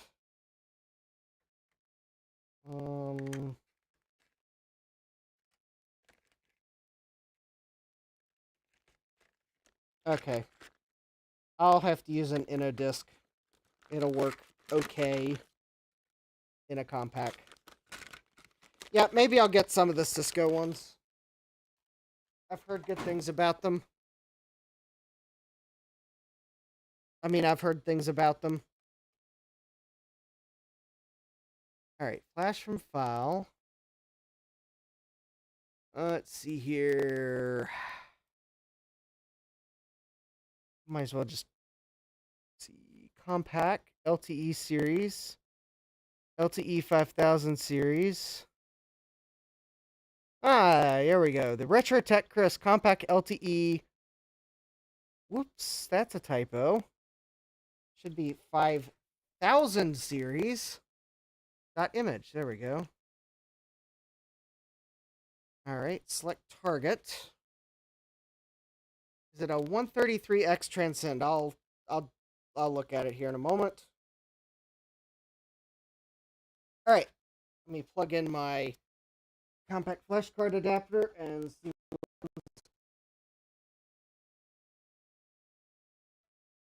All right. Oh, the computer detected it. All right, select target. Oh, here we go.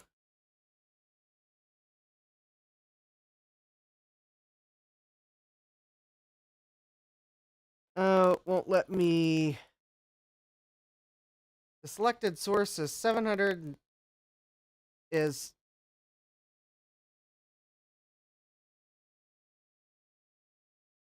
7K larger than this drive. Okay, I may have to use DD to write the image, or figure out how to chop a few sectors off the end of the file. Okay, Balena Etcher will not let me write it because the image is literally, I think the image is 13 sectors too large. Or 15 sectors too large. 133X Transcend. Let me check. Unfortunately, it's not 4 gigabytes.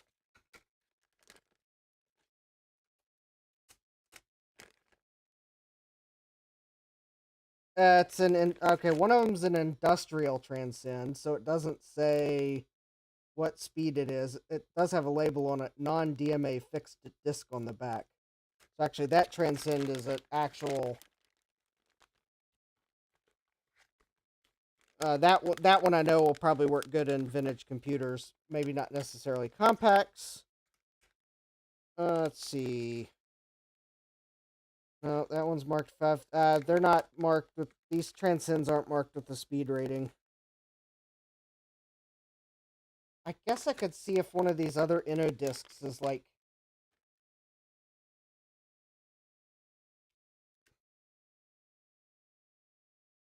just a hair larger than the others.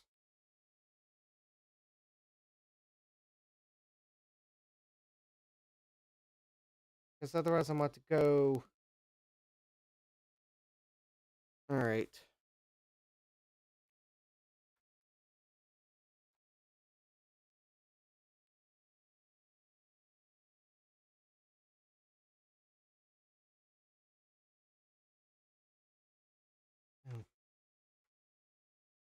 Oh, there we go. Oops.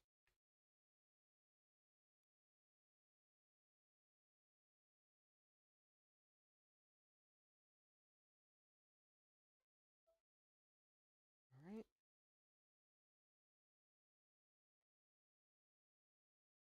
Oh. No, that's... Oh. Oops. I must have closed Belena Etcher. Alright.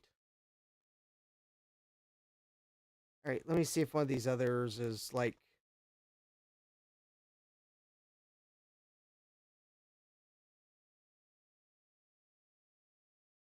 Oh, that one's too small. Alright. Well,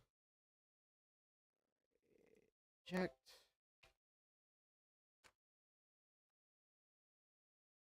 Let's see here.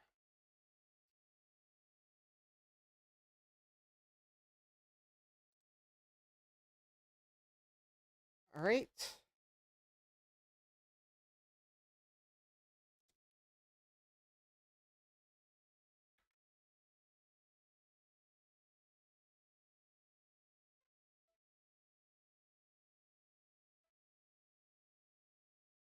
Come on, Windows. You can do it.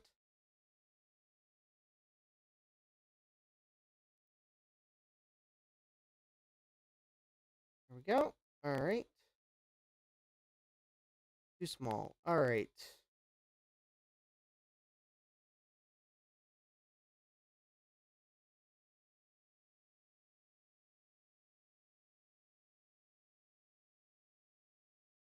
Yeah, Jesse says, if it works with other vintage hardware, you should be okay. Martin says, I should have called it regret. Oops. Oh, well. Well, it hasn't it's not a regret at the moment, so I can rename it later if it becomes a regret. Yeah, I know the floppy drive doesn't work, and the battery probably won't hold a charge, but, well, the batteries never hold a charge.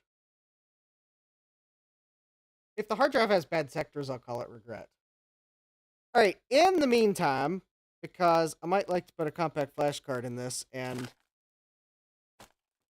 I'm going to have to use something other than Windows to write the image, because reasons.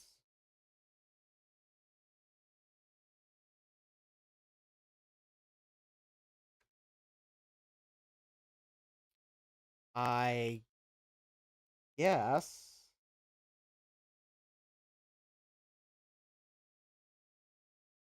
I should probably just go. Well, okay. If the hard drive works, I'll install DOS on it and call it good. I'll fight with compact flash cards and Belena Etcher later. Maybe I'll see if I can't buy some more of those Inno discs or some other 4 GB drive, and maybe the drive will be 15 sectors larger.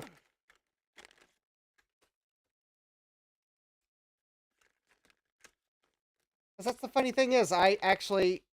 So Chris had given me one in the 5280 he gave me, and I actually went on eBay and found cards that appeared to be the same model number, and from what I can tell, it's the same model number, and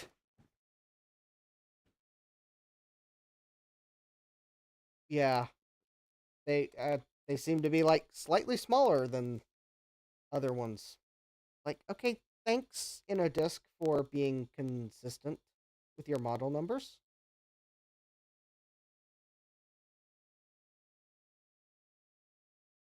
So I'll get MS-DOS 622 installed on this laptop, so at least you can boot into DOS, and I'll deal with images later,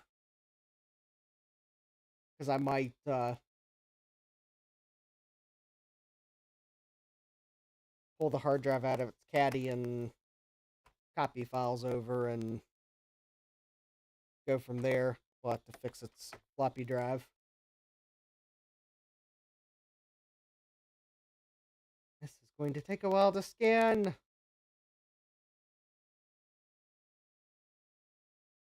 think this drive is fine. All right. I know you didn't finish it. No one wants to watch scan disk in real time. All right. I'm going to install MS-DOS, and then that way at least I'll have a bootable hard drive. Oh, I guess I could put the... Chris says he uses boot bare metal to manage partitions. Yeah.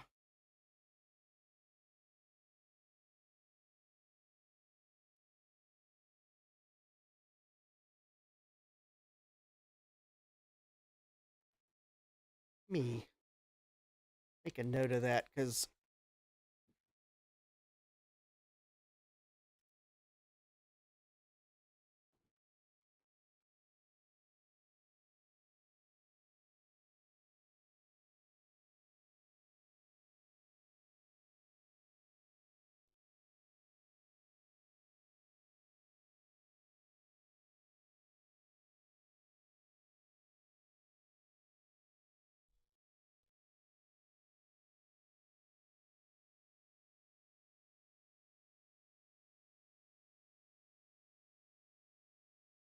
All right.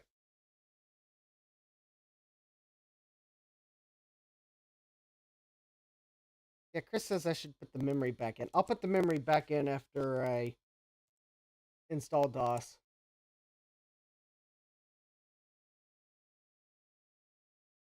We'll get soft packs later, too. Jesse says there's a special soft pack that'll make it look factory.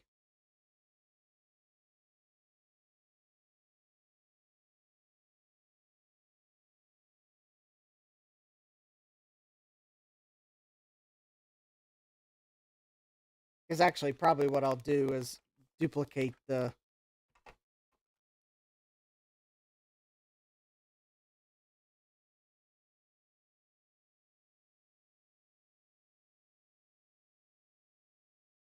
RetroTech Chris image. Because it'll have Windows 3.1.1 and Windows 95, just like both installed. And it handles the partitions. And then I can experience both operating systems on these Compaqs. Because that's actually the interesting thing about these LTEs. I think all of them, it's like they all have the same video chip and they all have the same sound chip, because I think they all have the same chipset. It's just processors and display sizes and things like that that are different.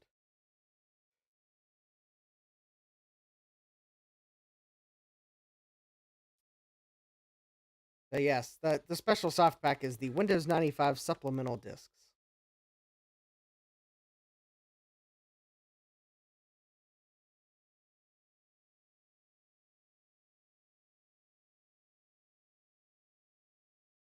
Yeah, what I might actually, what I might do is, if I can find my memory test disk, which is teal green, so theoretically, I should be able to find it if I have it down here. Actually, I think I was using it in one of the Packard Bells, so I think it is down here somewhere.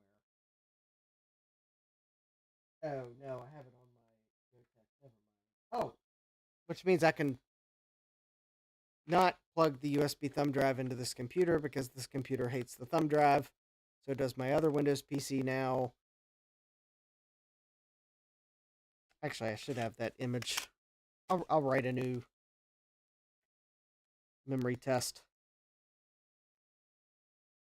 image.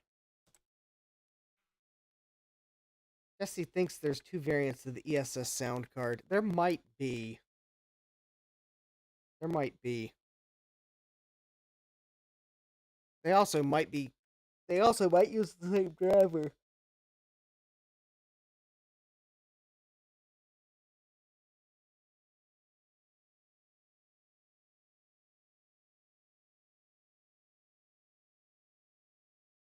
Yeah, okay. Chris says the earlier systems, 5000, 5100, and 5200, had one motherboard type. Okay. And the later ones, 5150, 5250, 5280, 5300, and 5400 had the other. And then, of course, the 5380 is special. Okay, yes, the ESS 688 in the earlier motherboard type. And then it's is it the 1869 in the later ones? Or 1868 or something like that.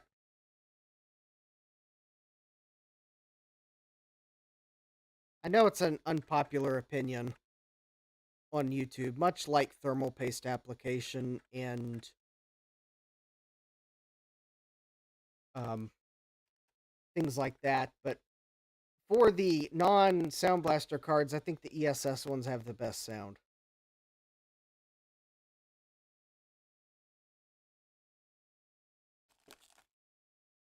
In fact, depending on which of the ESS cards it is, I think I almost like the 1869 better than a Sound Blaster, because it's what I remember actually most recently of the non-wavetable sound cards.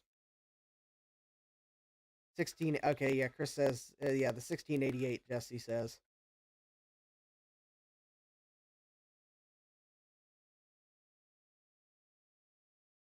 Yeah, these LTEs got nice sound chips. I mean, they'll give you that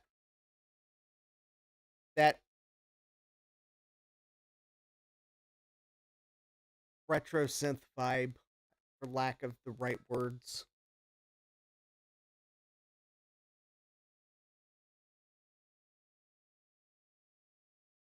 Actually, maybe this Compaq, since it has the earlier motherboard type, I may take the opportunity to create my own LTE image for it.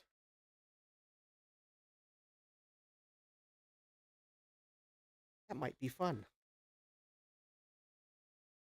Maybe I'll do that for December, because that's right around the corner.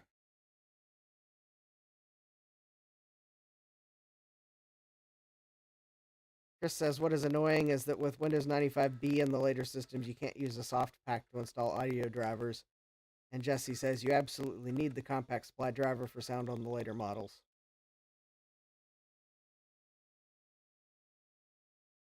Ah, Chris says, the stupid drivers were only targeted for 95A. Yeah, that's very annoying. Not the end of the world, because these LTEs don't have USB, but still, yeah, annoying, because Windows 95B gave you FAT32 support.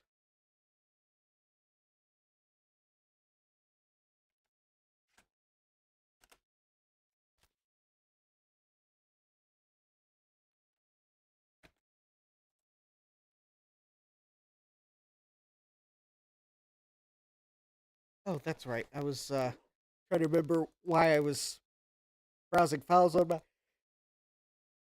PC, and it's because I wanted to find the memory check image and write another floppy, because I don't know what I did with the first one.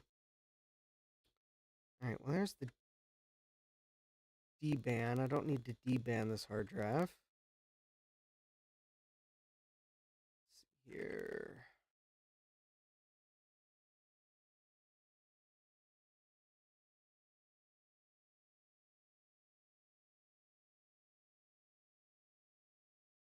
Yeah, I know where I got ESS 1869 from. That's what sound card was in um my first computer. Oh, I think Chris probably just.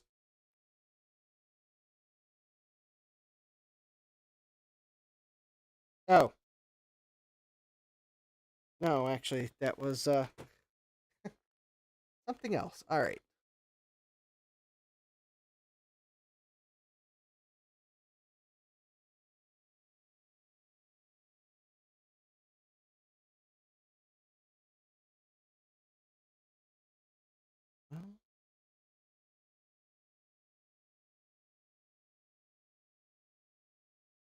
There it is.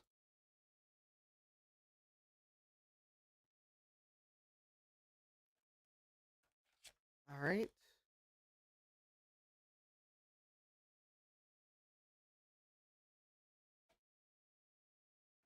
I don't think WinImage knows what to make of this disk image, but hopefully it will write it. Use floppy A. Oh, open.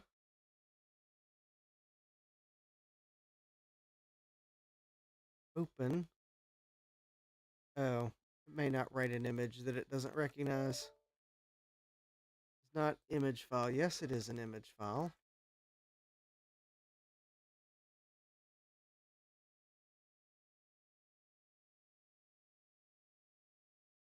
Location name of physical image file to load.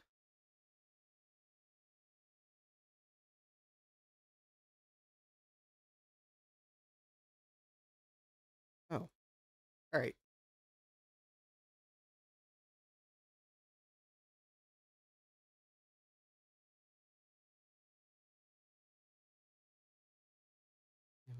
Disk, use floppy.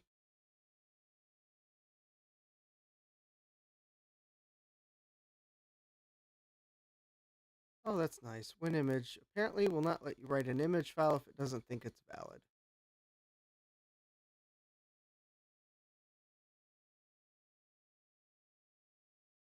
Image. No.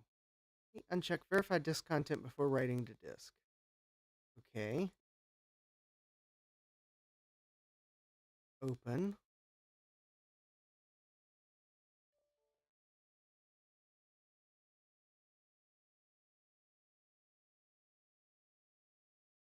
Wow.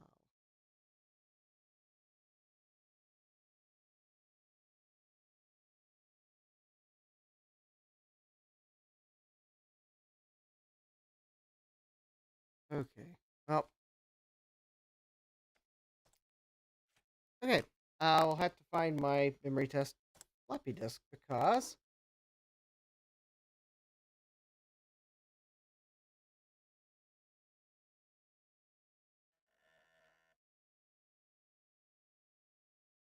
I don't know why this floppy drive is unhappy.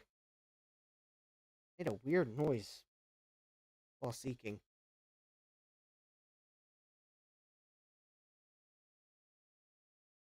Okay. Oh, I will have to find my.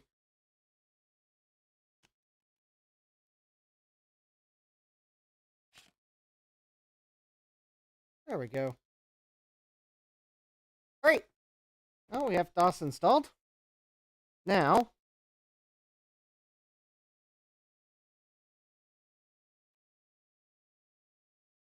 let me go and put the memory upgrade back in, and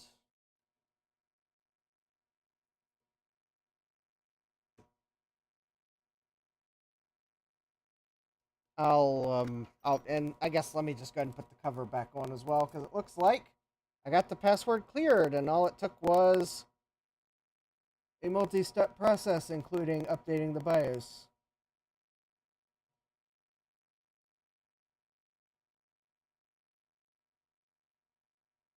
I suspect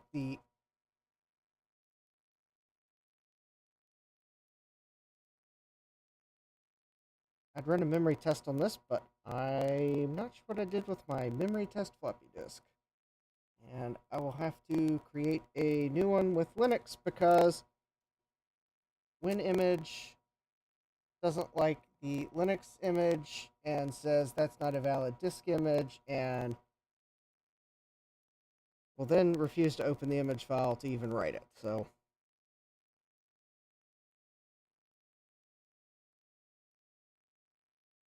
yeah, Chris says all it took was 2 hours. Haha. Yeah, pretty much. All right. Jumper is back in the original position. Yeah, it probably is a Mitsubishi drive.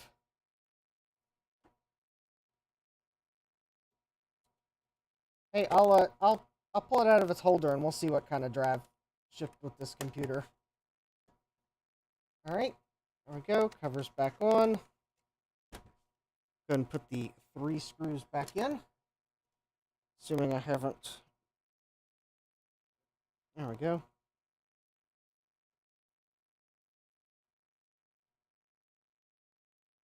Yes, I believe if you have a Compaq LTE series, if it's got a password on it, well, JP1 is your friend, and if that doesn't work, then, well, JP1 is still your friend, but you're probably going to have to install the soft pack. Because your BIOS is probably older, or the telecom that previously owned this laptop had a custom BIOS that had a password in the BIOS. Maybe.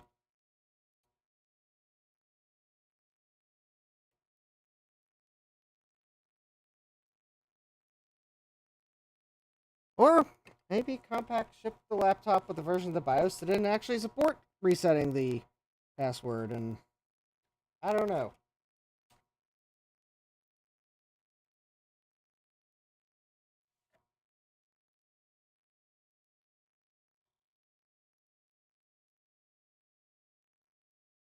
All right, let me see if I see that green floppy.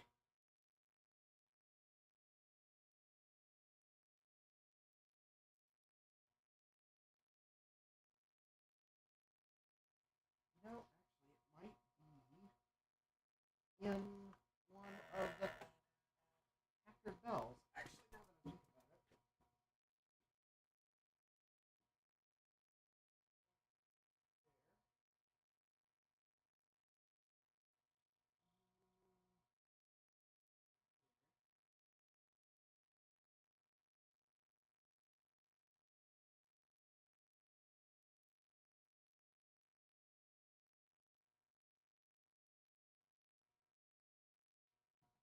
Oh, yay, friend us.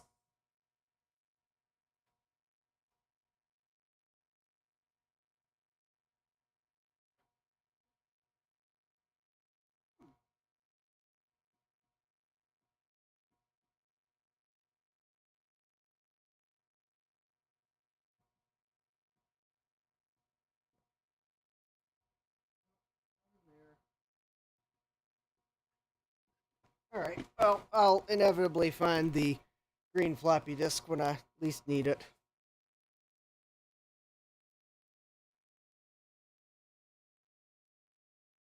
Jesse says, I wonder if the LTE needed the floppy drive to do the actual clear. It seemed like it posted properly once you put the floppy in. Yeah, maybe that was it. But it needed the BIOS update, so good we did that. All right. I guess since I have misplaced my disk that had Vim test on it,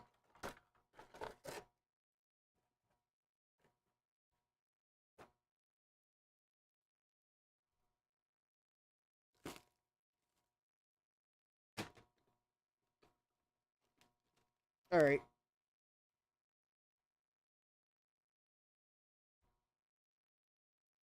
Excellent.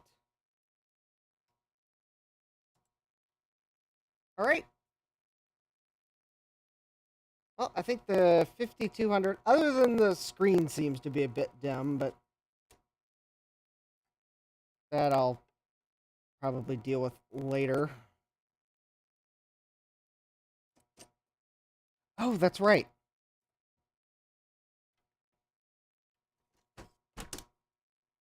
Does the CD-ROM drive work? All right.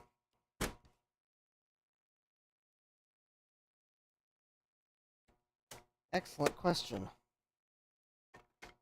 All right. To answer that question, to expedite things so I don't have to find CD-ROM drivers and whatnot,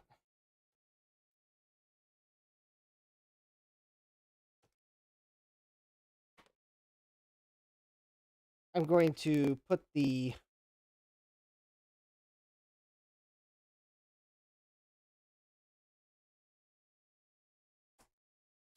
there we go. I'm going to put the RetroTech Chris software image in the computer. I will make sure I boot DOS.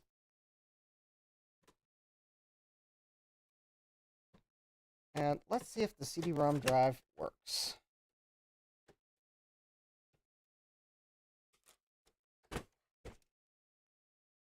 So far, looks like I've got 40 megabytes of memory,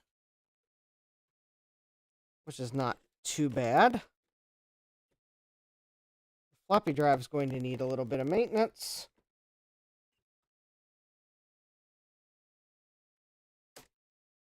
The CD-ROM drive does not want to...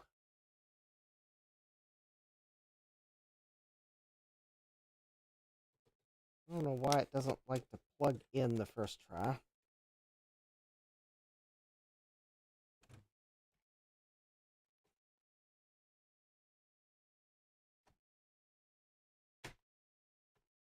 There we go. Its alignment is finicky. All right. Power adapter.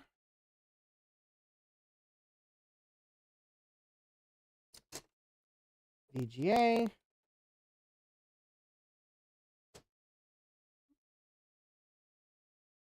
All right.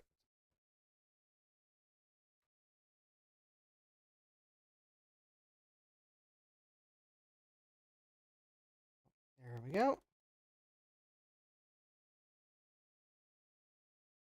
Oh, probably ought to go into computer setup because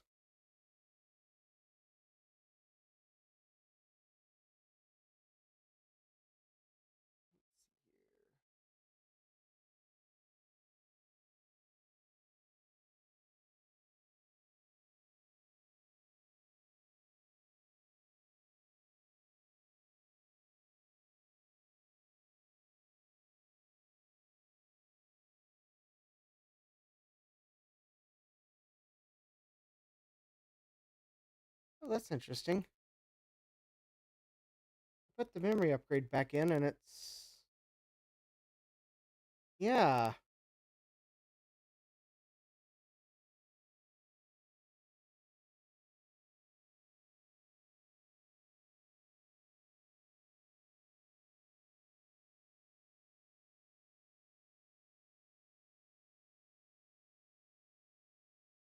Oh. Also,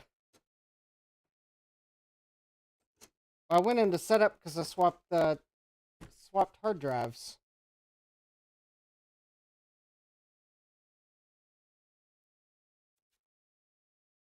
Contacts might be dirty on the memory. Can clean with alcohol. All right, well. All right. Let's see what's up.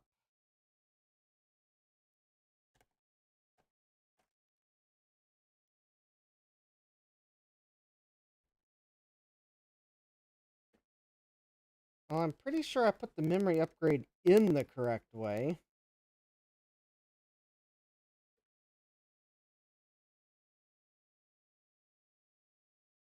Oh, well, I see that I didn't get the, apparently I didn't get this snapped in quite right.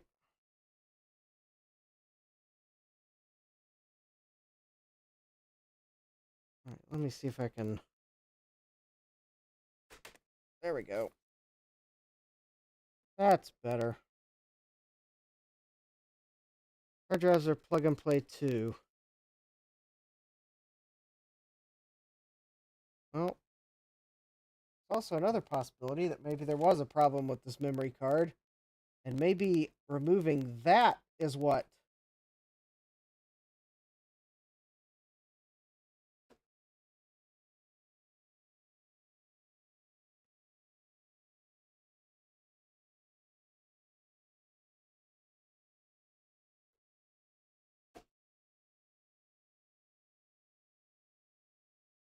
All right.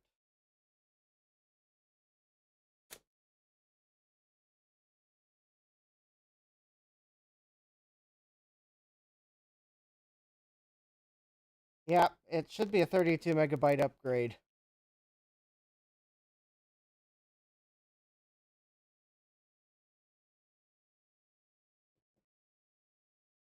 missing the metal tab, which is making it really annoying to work with.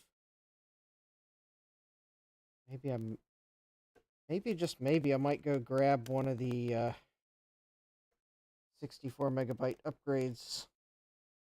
If only because it actually has the metal pull tab on it to remove it.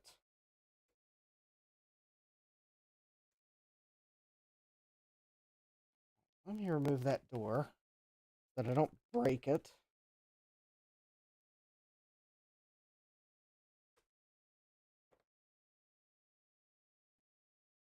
All right.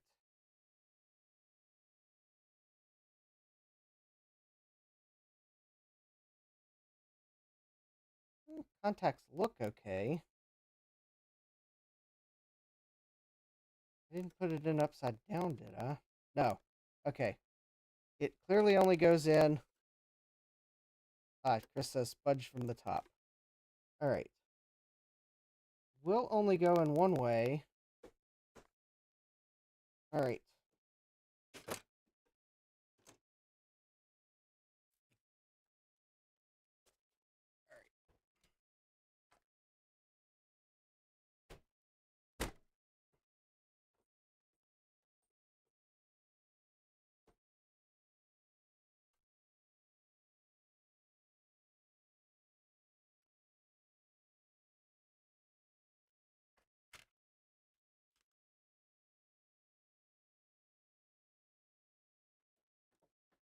Oh,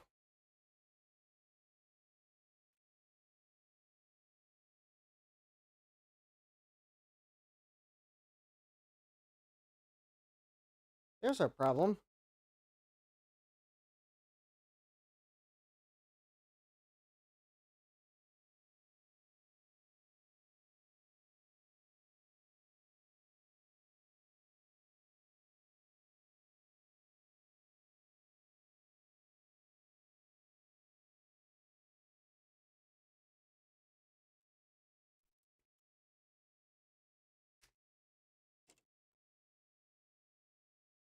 It appears as if maybe there is something wrong with that memory upgrade.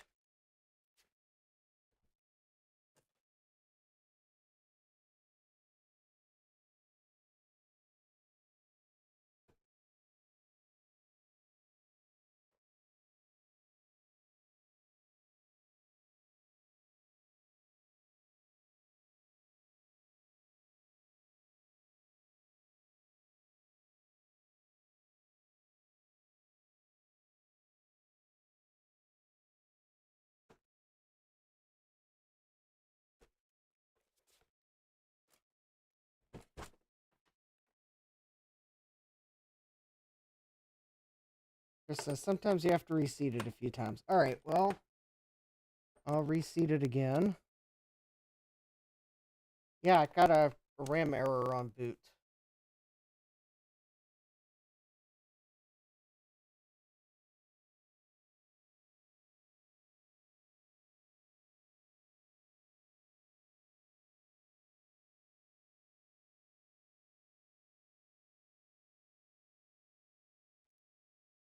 And it only saw 8 megabytes this time. Jesse says a less common problem is with the slot itself.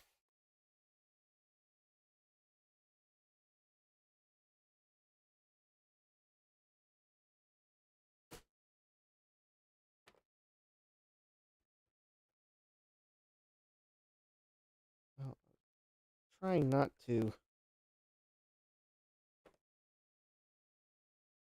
All right, do I have any deoxit gold? All right, that's deoxit fader. I believe I am out of deoxit gold.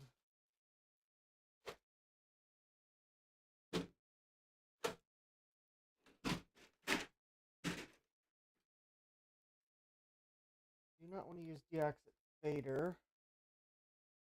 I also do not want to use the QD contact cleaner because the can has absolutely zero control over how much it uses.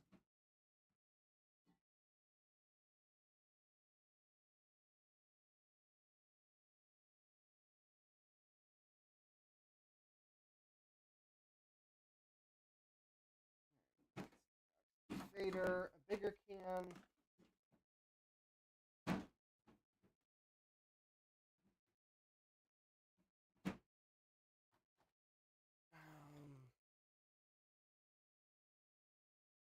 Hmm.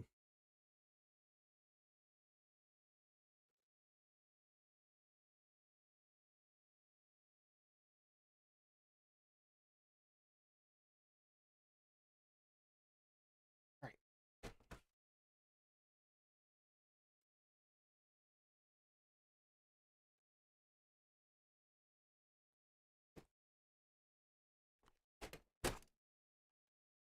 All right. Let's see what it does. I don't have any deoxit gold, so I also didn't bother plugging in the capture because.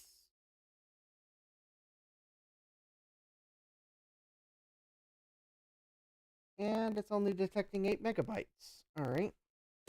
That's why I didn't bother plugging in the capture.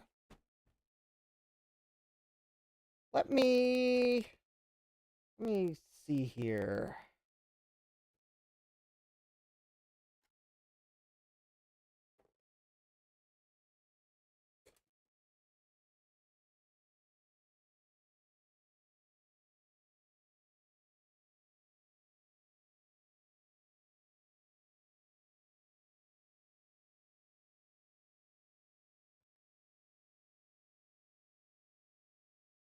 Oh, Jesse says he went through 375 megahertz processor cards that had a similar issue.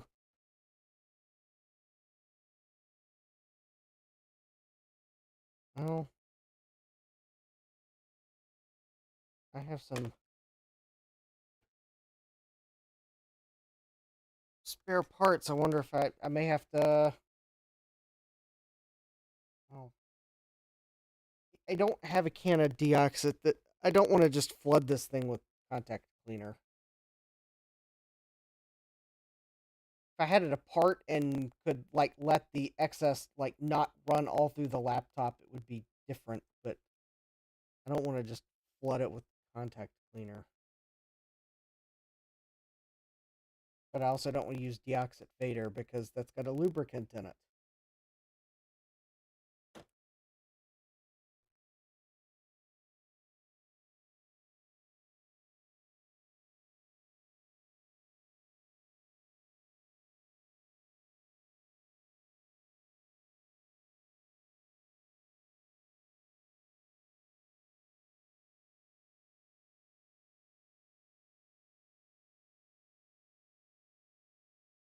Hmm.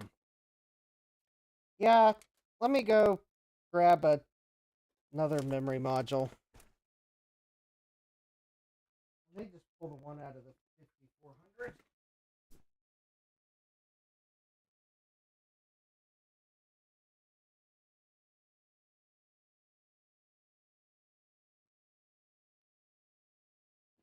Oh, actually, I have I've got a idea here. All right, so this is my Compaq LTE 5400 that I bought on eBay, a place where I buy things I later regret. Although this 5400 is not horribly regretful.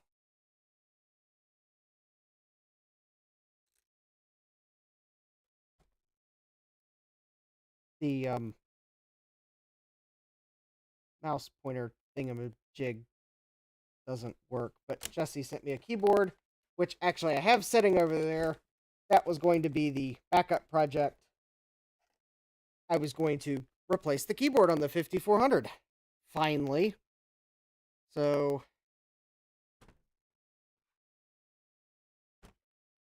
let me pull the memory module out of the 5400 because I'm pretty sure it works. And in fact, I might actually put the memory module from the 5200 in the 5400 and see if it works. But notice this memory module actually has the metal pull tab, which means getting this out will be significantly easier.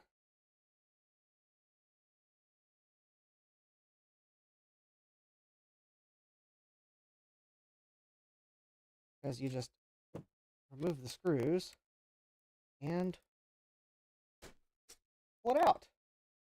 And this is... I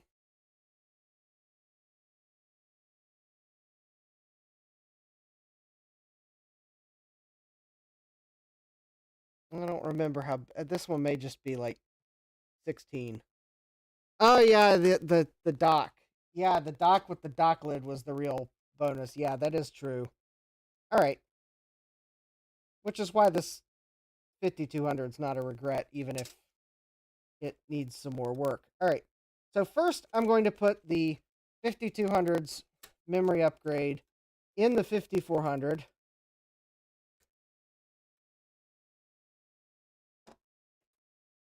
Causing a paper label inside the Compaq to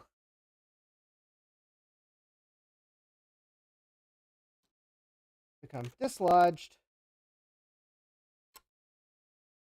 Oh, no, I think that paper label is actually on this RAM upgrade board. All right.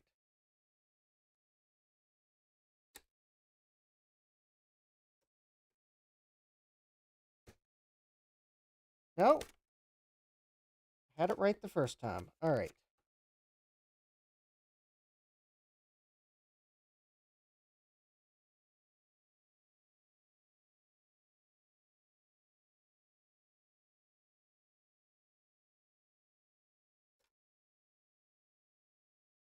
Oh,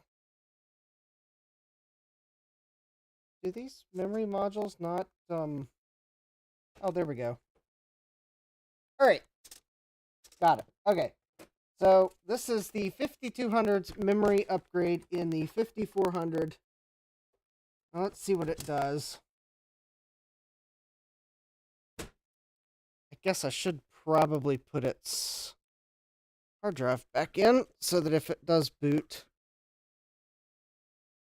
And yeah, I'm swapping RAM between the two LTEs.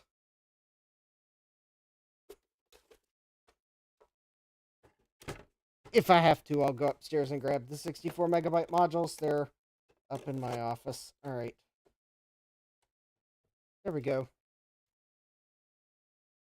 So the 5400 has this like big screen.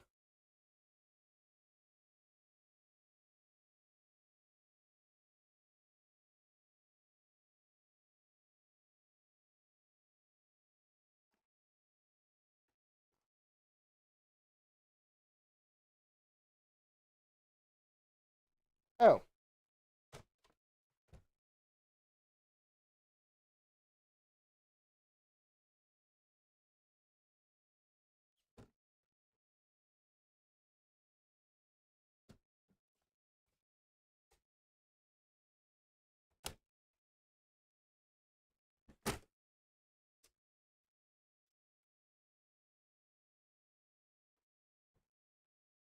Well.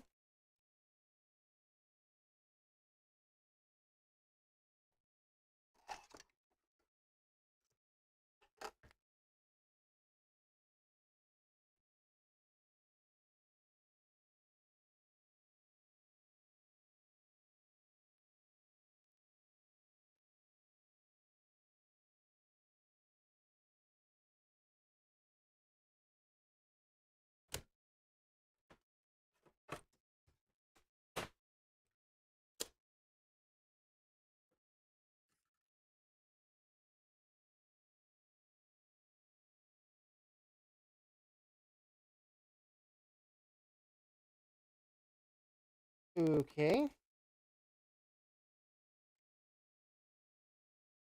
Hold, please, while I try to figure out what is up with my 5400. All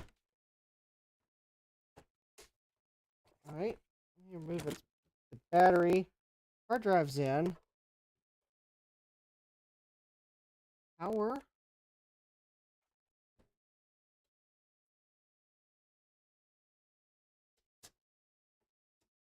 VGA.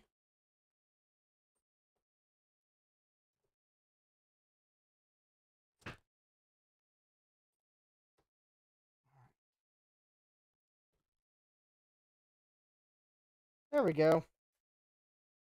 I don't know what its problem was.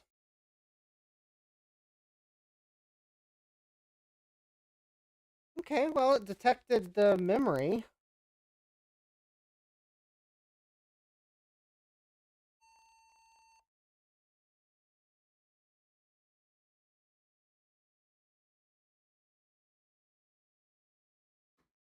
It's got an old version of the BIOS on it.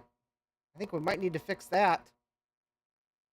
Uh, Chris, will that ROM pack disk you gave me, will that work on any of the 5000s?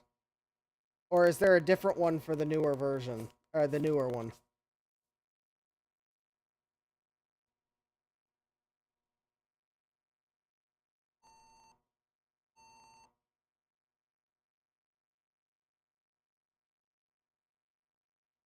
So my scaler is unhappy with the...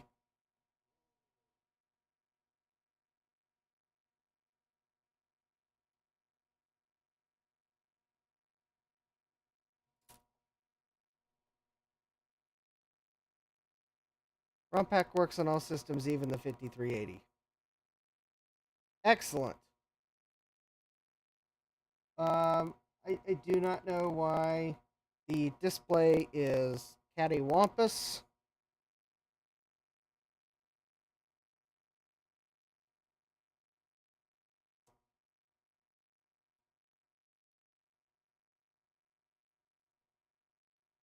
It is off the screen on my multi-sync monitor as well as the capture, as you see. I do not know why it's not cooperating. Alright. System time is set. Let me enable the power on memory test.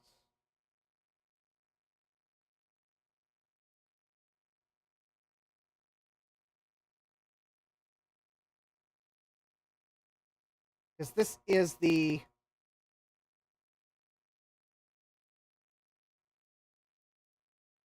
Oh, well, it corrected itself. Okay, so this is the memory from the 5200. Okay, I set the wrong date, whatever.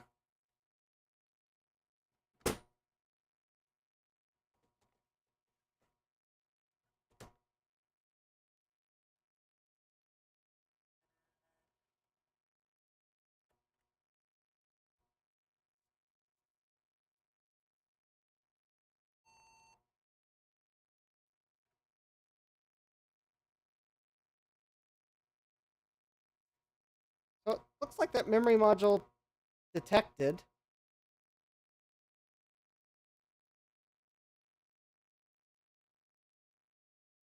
Um,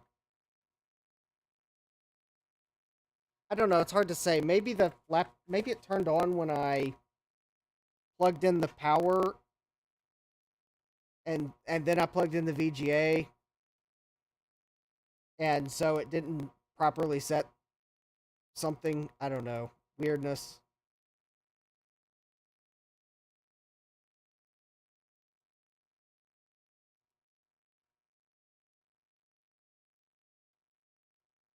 Might as well update this 5400 because it's got version 5.50 of the BIOS.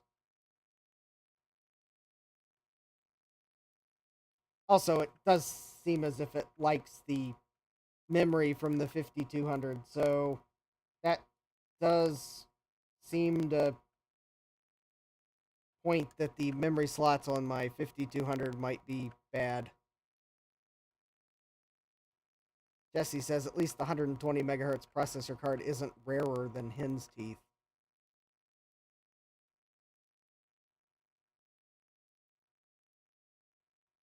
RetroTech Chris says, I have one processor card that it doesn't take extended memory.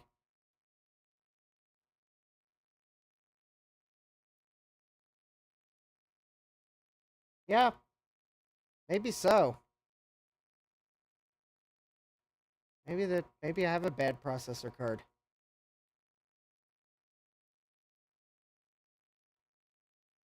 Well, if it doesn't like the memory from the 5400, which I think is also a 32 megabyte upgrade, I think.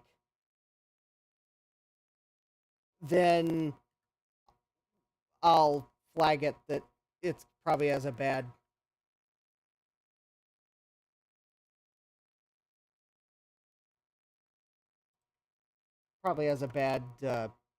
processor card.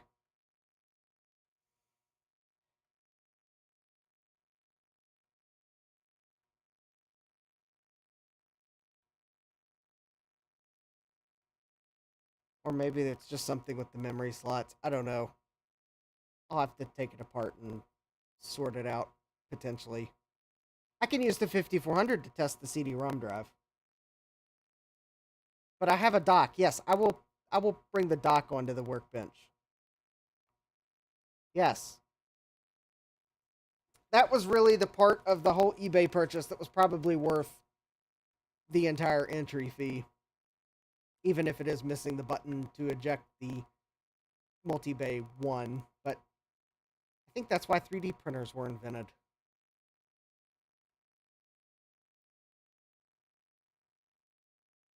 And it has the lid, which I think Chris has told me that you wouldn't imagine how many of those lids have gotten thrown away in the course of time. All right.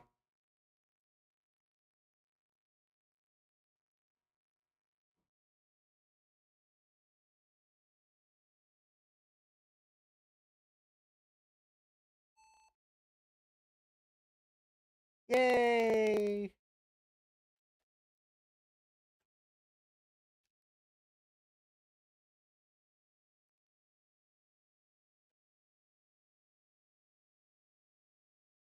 Yeah, I mean, worst comes to worst, I have a 5200 that has 8 megs of RAM. Might just use it as a DOS laptop. All right, Chris. Well, good night. Thanks for. Oh, that's right. I keep trying to use the pointer, and the pointer does not work on this system. That's why I've got the keyboard. All right. Let's see here. Let's enable that.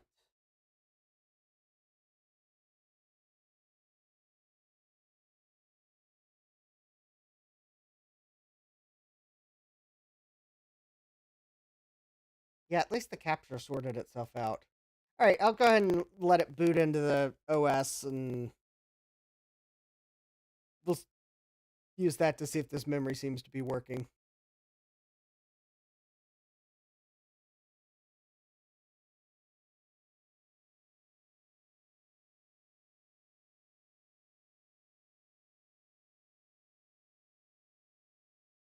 Seems to be. So I think that's a 32 megabyte module, and I think this laptop has 16 megabytes on board.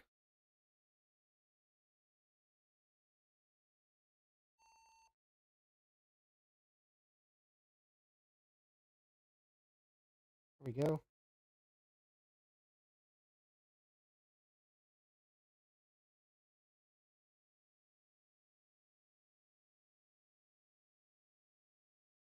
DOS.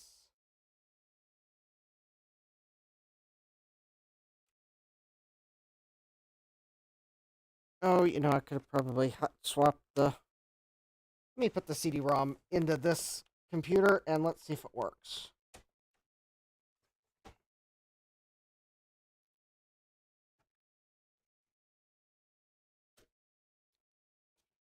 Since I've got CD-ROM drivers on this image. All right.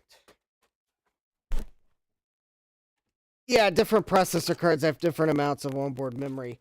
So I think the one in the 5400, which is the Pentium 150, I think it has 16 megabytes.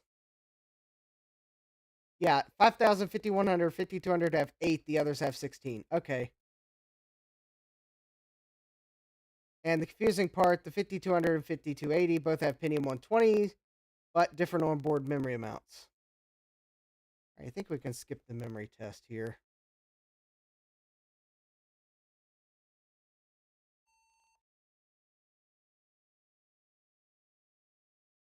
Oh, yeah. 5150 also has 8 because it was the budget model. All right, exit the DOS.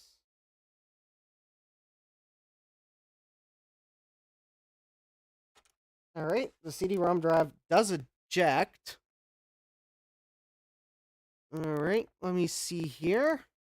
Because I don't have an AOL disk or a CompuServe disk, because I've been joking to get. I think this is a driver CD for a sound card. Let's see here.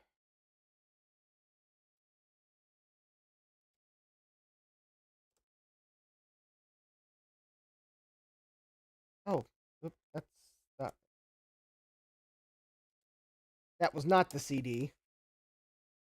That's the CD. There we go. Jesse says the 5150, the forgotten model. Richard Tech Chris says, if you ever see a 5150 model for sale, just keep going. And I can tell you in advance, that is not so that Chris can buy it, because Chris is going to keep walking too.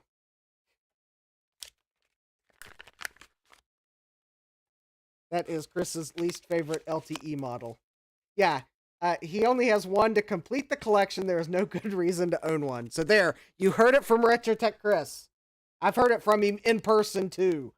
It's like, yeah.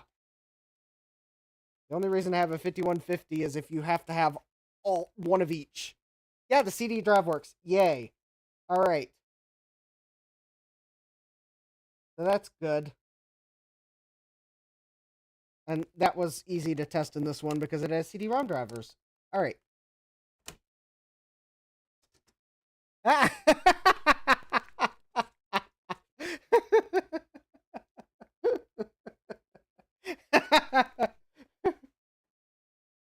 think Chris had an extra 5150 that he sent to somebody.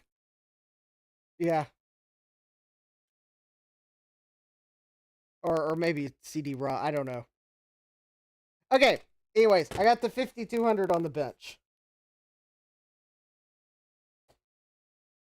I have its hard drive on the bench. Soon to be inside. I think I'll probably put the floppy drive in for now. Let's see here, just to put something there. All right, so this is the memory that was in the 5400. I guess the other advantage is, since it has the metal pull tab, it'll make it easier to deal with.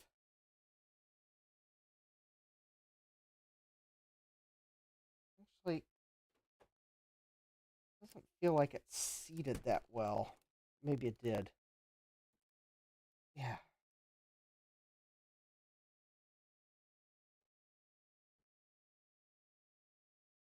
All right. Power. VGA. So I'm pretty sure this memory card that was in the 5400 works. I don't know if I've run a memory test on it, but I'm pretty sure it's working.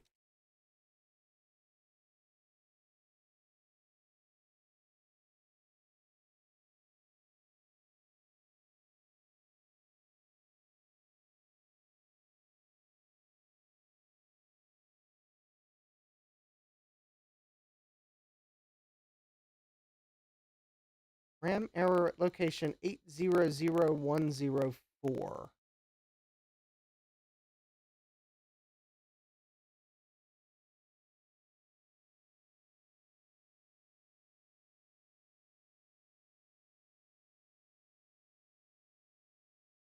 that's interesting. So it wrote a value that's definitely not what it read.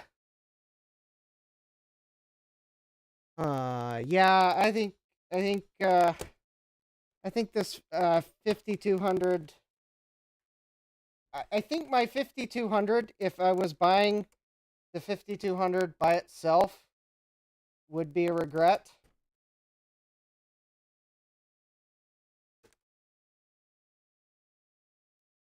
You don't have to screw these in, do you? Yeah. Chris says, for the BIOS to detect a memory fault, yeah, that's saying something because its power on RAM test sucks. Okay.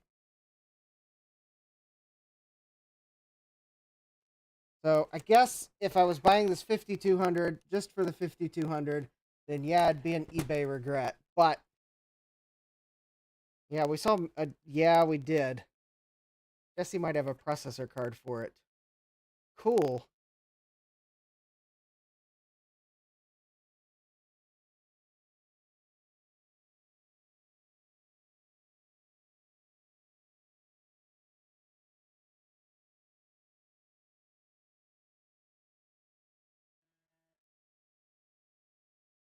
Yeah, the BIOS didn't detect the correct RAM amount before the flash. Okay, this is a 16 module. Yeah, I got lots of value. I got a CD-ROM drive that works. Pristine keyboard. Yeah, the screen's a bit dim, but yeah, I can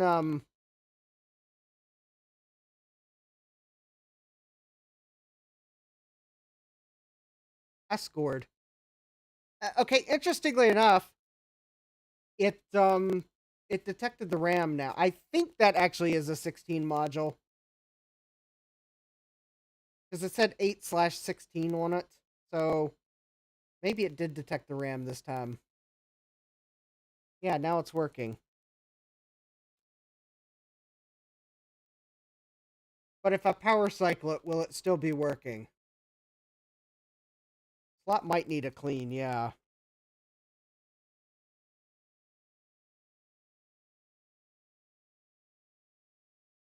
Yeah, I got a dock lid, that's for sure.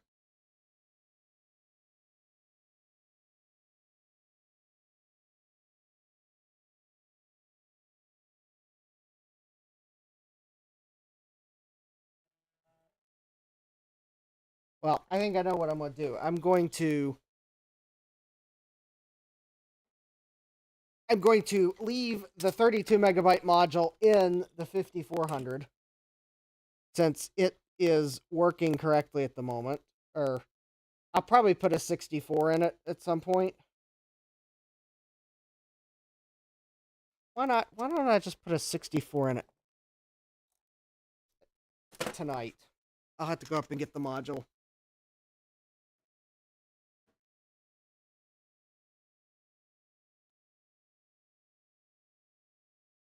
Yeah, I'll run memtest 86 on it. The module might be slightly quirky. I gotta find my memtest 86 floppy. It might actually be upstairs.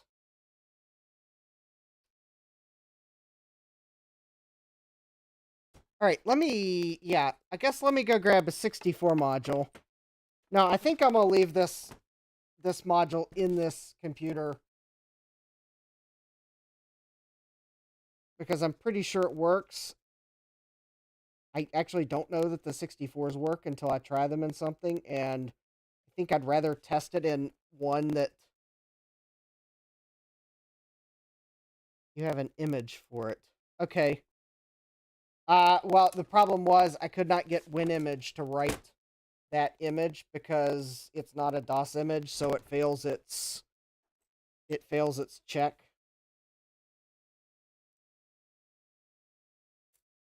All right. So, for now, I'm going to set this 5200 aside. I've got a couple other things to look at.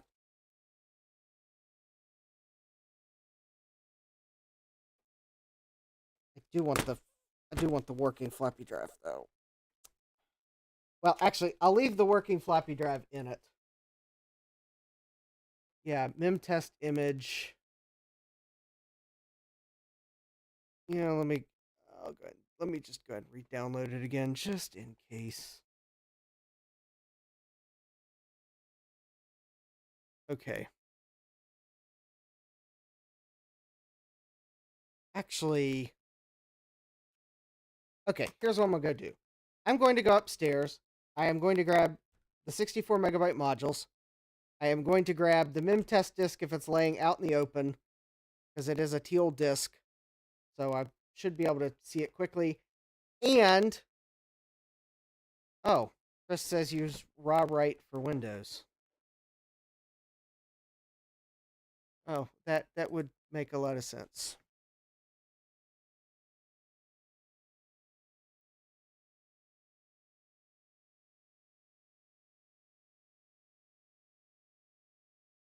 Here we go.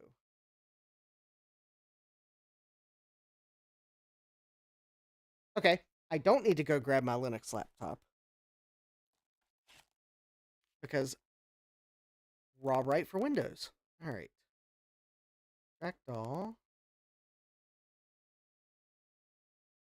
Okay, so I'm gonna go grab the 64 megabyte module, and actually, that's all I need to go do.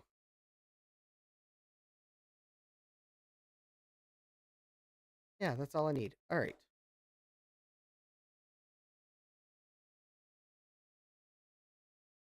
Oh, and another LTE power adapter because I'm going to set this LTE up with the MIM test, and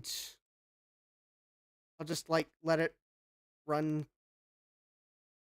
on the side.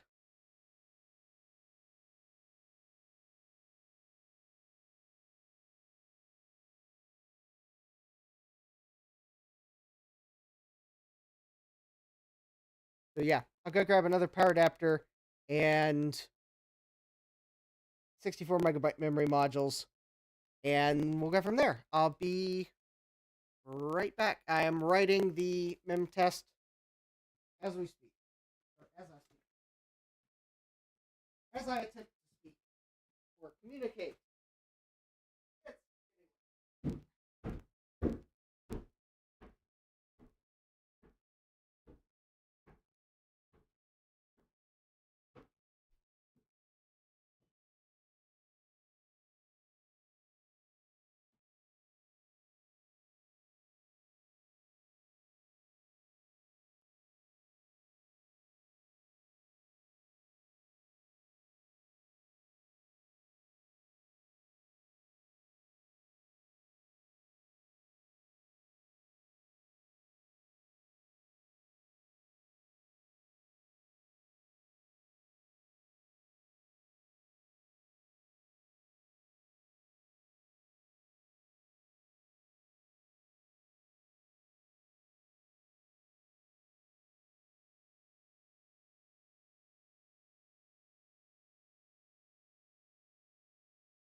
Great.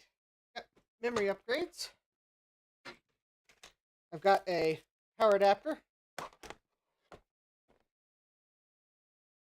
I have a MIM test disk. And let's maybe just see if by chance MIM test. Oh. Actually,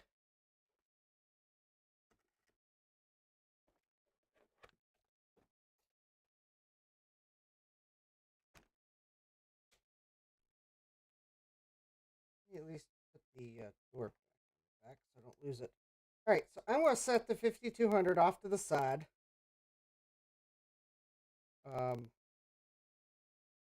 And let it run mim test. And I'll pull the 5400 on the bench. So we'll take a look at it while this runs. Just put this somewhere where I can see it. I won't be able to plug a capture into it, but I'm just going to set it over here where I have. Oh, yes, I have a spare outlet over here.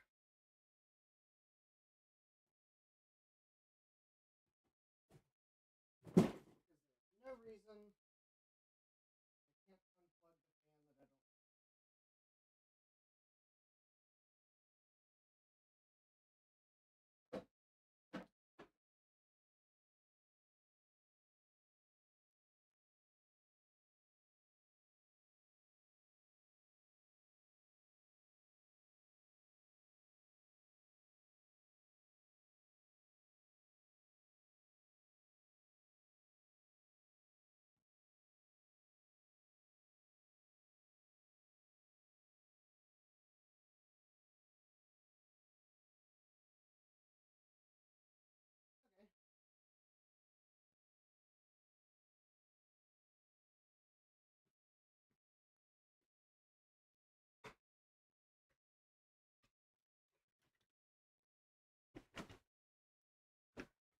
All right.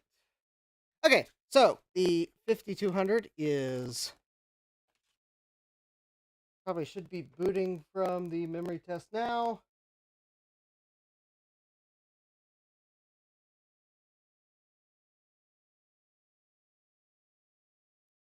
And wow, is that screen dim?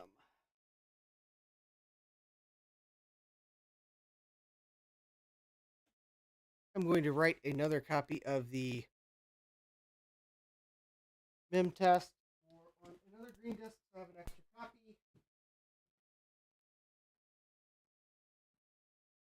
Oh. There. Tilt the screen of the 5200 so I can actually see it. I think it was just at a. It is kind of dim. I just want to be able to see if I look over. No, I put the 16 megabyte module in that was in the 5400. I'm going to put the 64 megabyte module in the 5400 because I believe it is my best LTE.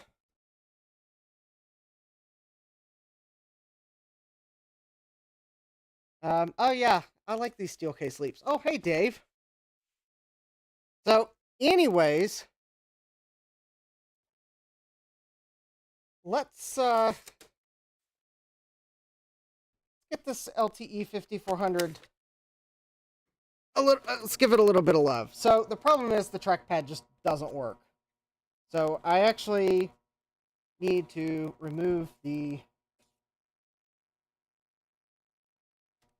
trackpad. But while I'm at it, I will go ahead and install the 64 megabyte module.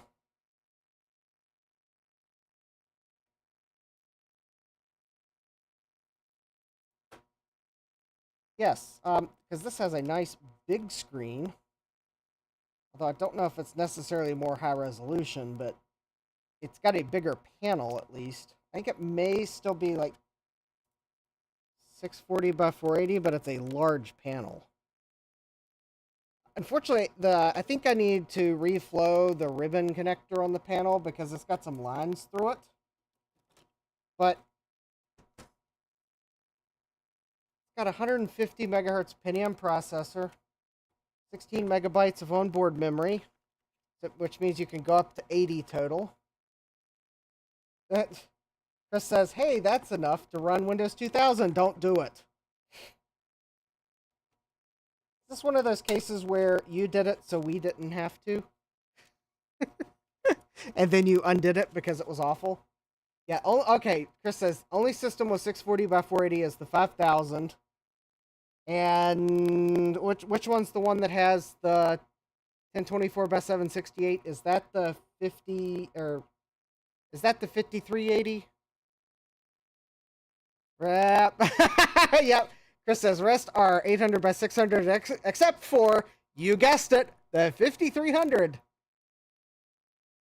So yeah, but yeah, it's got a nice big panel, and the backlight in this panel's pretty decent. So the problem is this keyboard, the trackpad just doesn't work. It's not a problem of not having a nib, it's just the trackpad doesn't work. So yeah.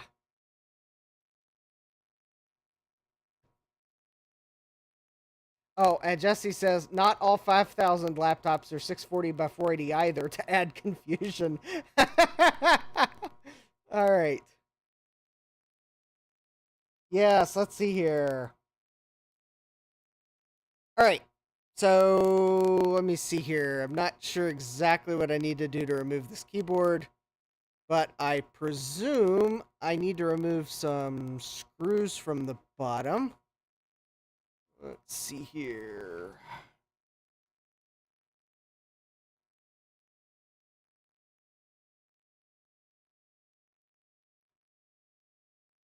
I mean, I would like to say that I was watching very carefully when Chris replaced the keyboard on the 5280 he gave me, but it was getting late, and he pretty much went into, I've done this before, speed mode to replace the keyboard.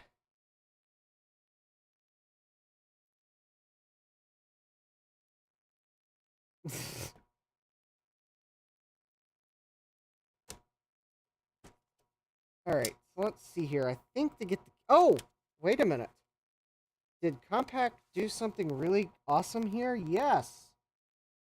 There are 7 screws on the bottom, and they are all marked keyboard.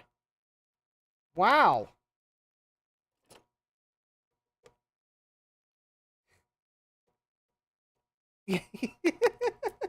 Yeah, Chris held me hostage till he fixed the 5280 keyboard.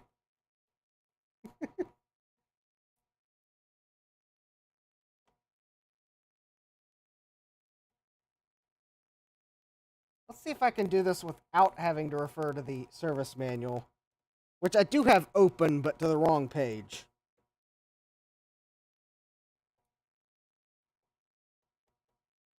Oh, let me guess. There's a screw hidden in the hard drive bay. I just, feel that there's something hidden under there holding the keyboard in.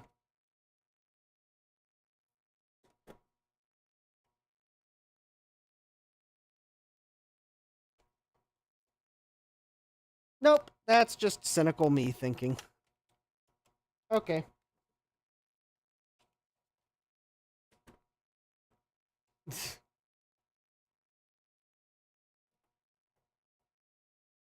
All right. Oh, and it does look like, now that I've got the screws on the underside out, there are 2 more marked keyboard.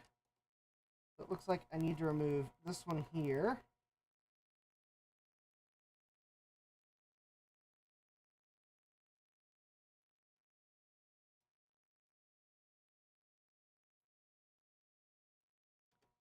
And this one here. And it looks like these are...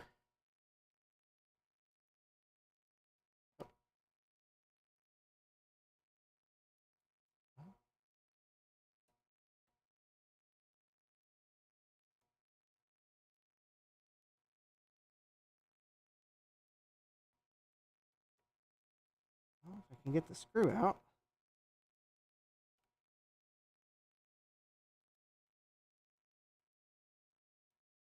One captive or something? Yep, 7 on the bottom and 2 on the top. Yeah.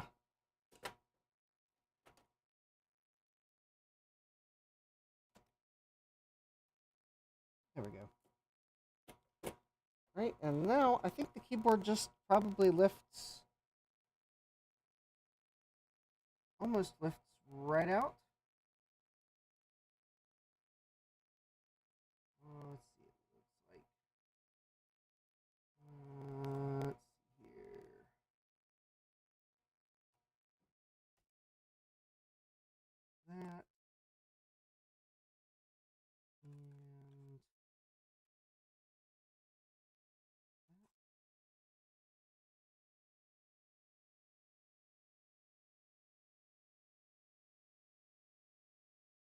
that actually is connected to...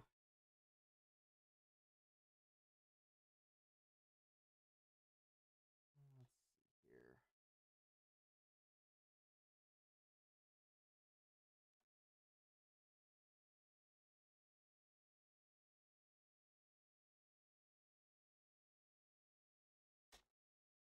here. Yeah, Chris says he doesn't even... keyboard will probably catch pull up, then forward.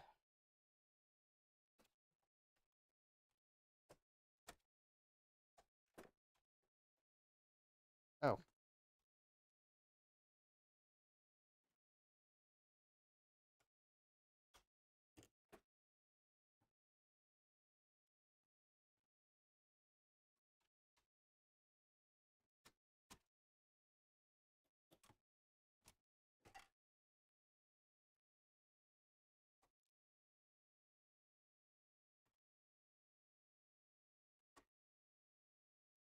There we go.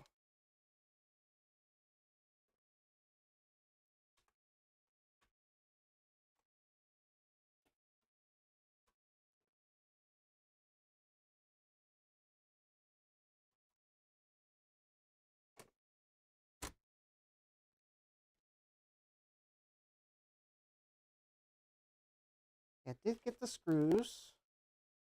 Oh, that's it. Okay, here we go. Clips. There's clips on the front.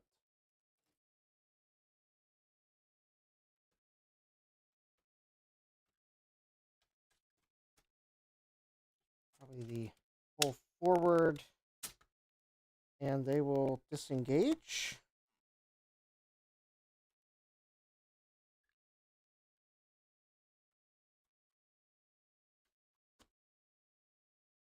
I guide a little on the left too. Oh, disconnect the mic. Okay.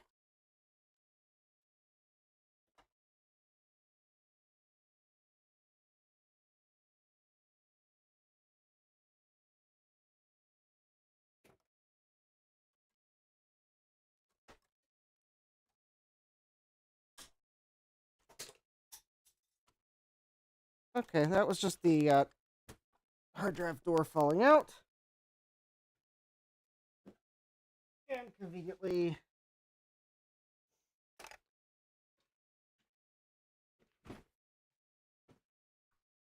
Oh, Francois, it's 5 a.m.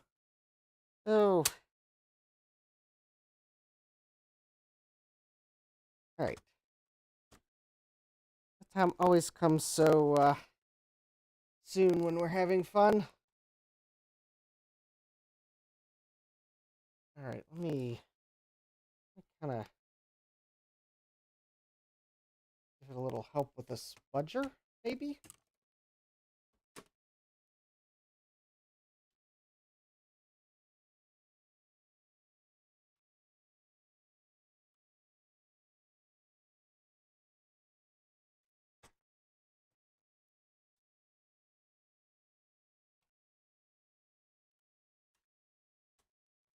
Where's that keyboard cable plugged in at? Is that...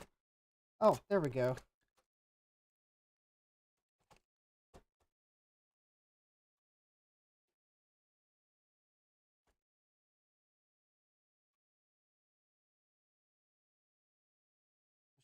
Display cable out of the way.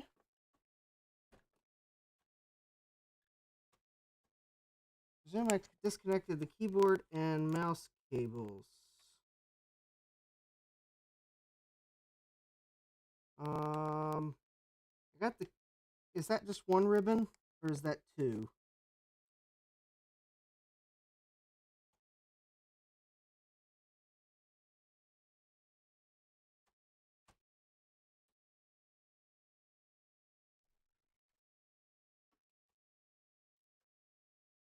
Because I got the one disconnected. Alright, I got this one disconnected. Yeah, Chris says sometimes it's easier if you remove the display, but that presents its own fun. Well, let me see if I can't get the keyboard off.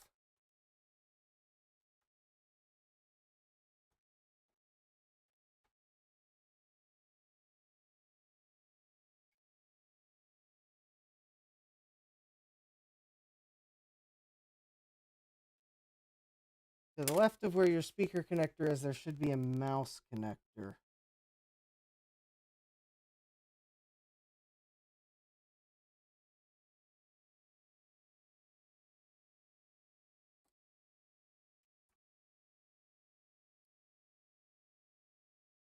Oh, okay, that must be this right here. Yes.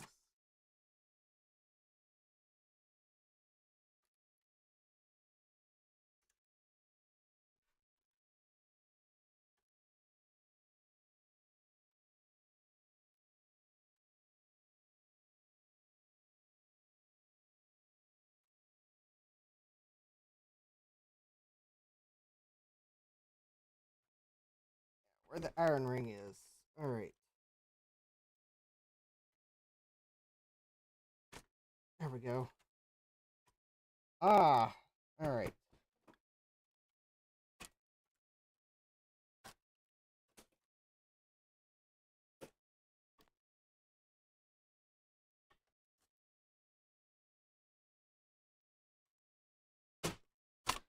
There we go.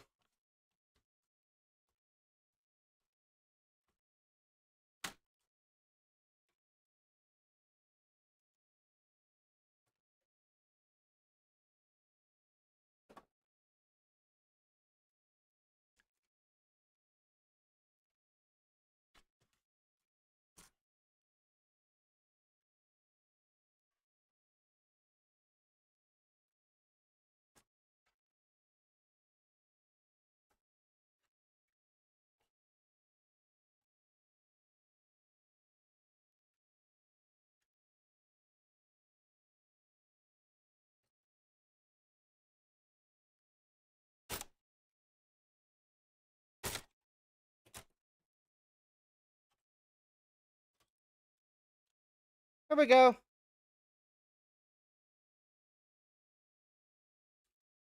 Oh, push the display back a bit. Oh, okay. Yeah, I got it out.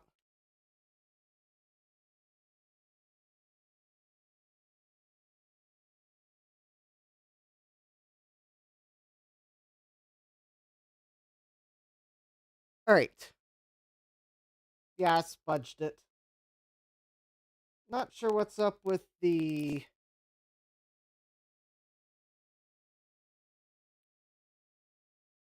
track pointer thingamadoodle.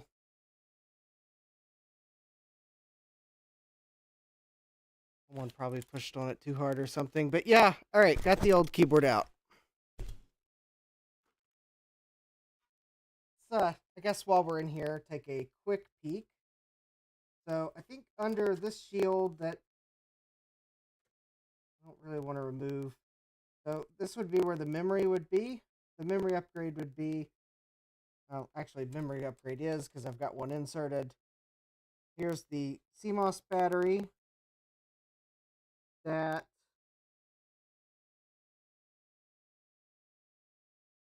Jesse on his eBay store sells replacements if he has stock. So here's the CPU card. Motherboard's under here. Here would be the PCMCIA cards, for which there is none installed. And you might be able to see peeking out right here is a little Cirrus Logic sticker for the VGA BIOS. I think the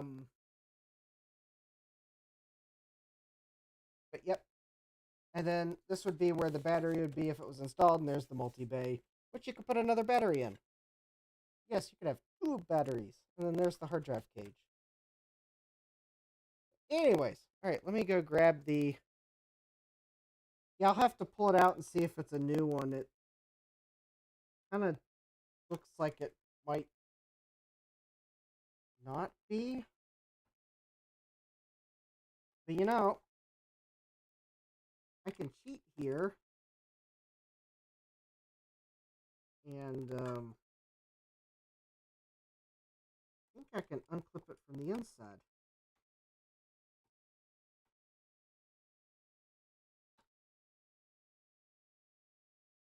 Well, maybe not. All right, I'll pull it. Jesse says that's original. That's right. I think I bought batteries for my LTE Elite.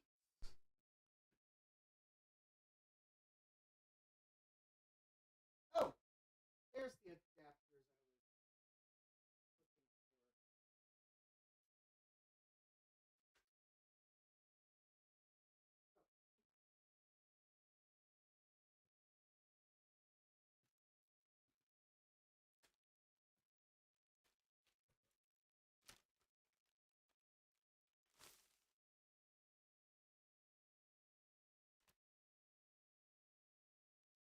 for. All right.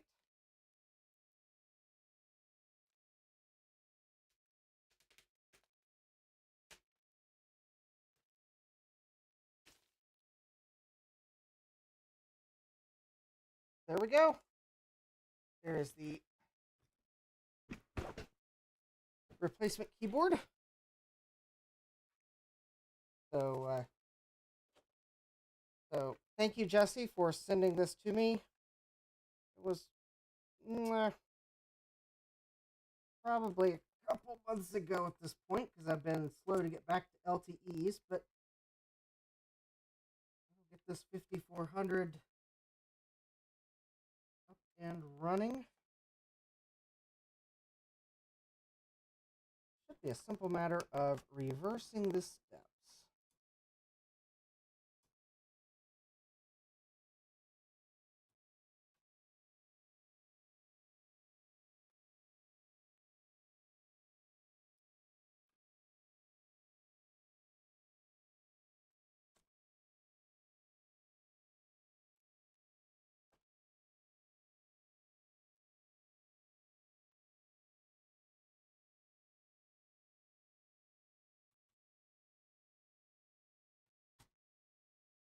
Let's see here. So I'll pull the CMOS battery out from the bottom.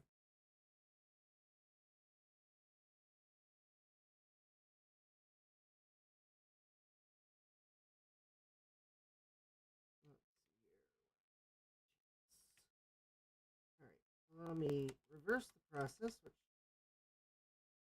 probably, well, I thought it would be easier to plug the mouse cable in. Now, yeah, it's a nice looking keyboard. And the checkpoint tool should work. Let's see.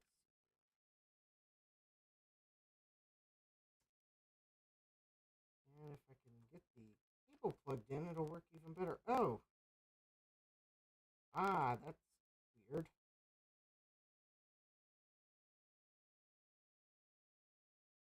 Oh, that explains the twist.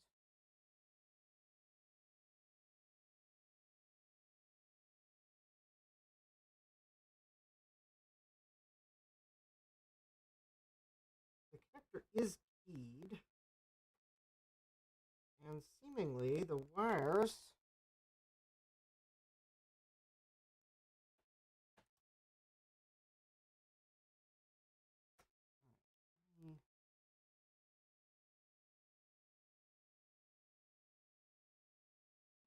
you do have to twist them.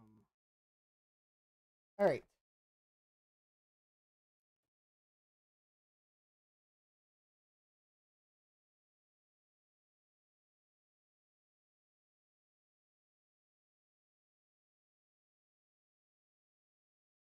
All right, I have glanced over at the 5200 a couple times, and so far it does seem as if it is running its memory test. I don't see any red on the screen, so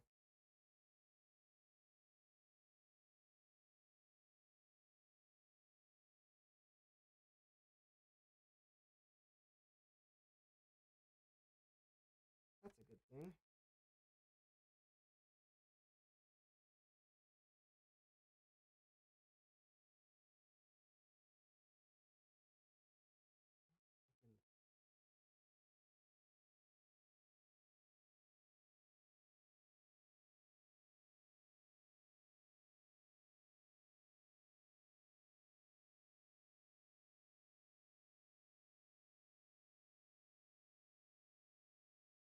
There we go.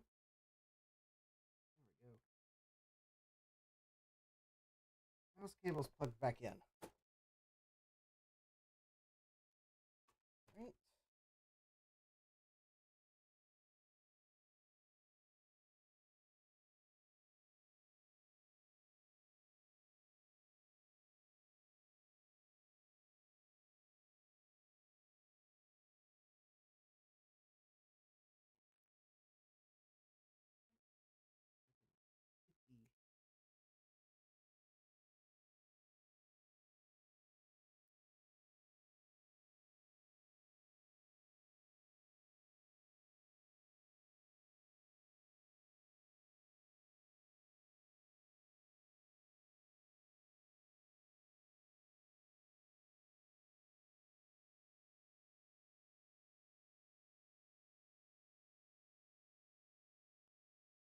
I don't feel like I've got the keyboard.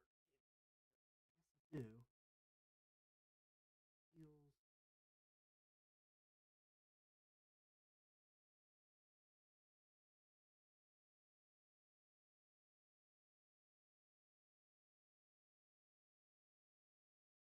There we go.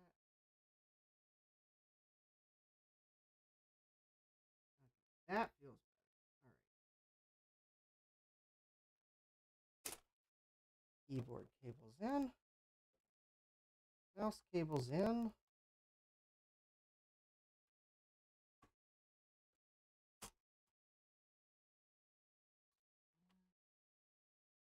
The keyboard is lined up. Oh.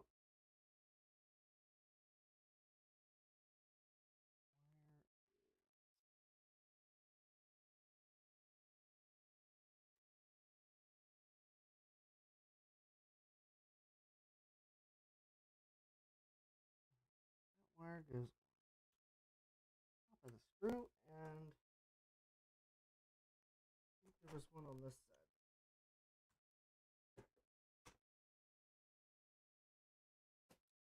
Oh, no, it's not. Okay.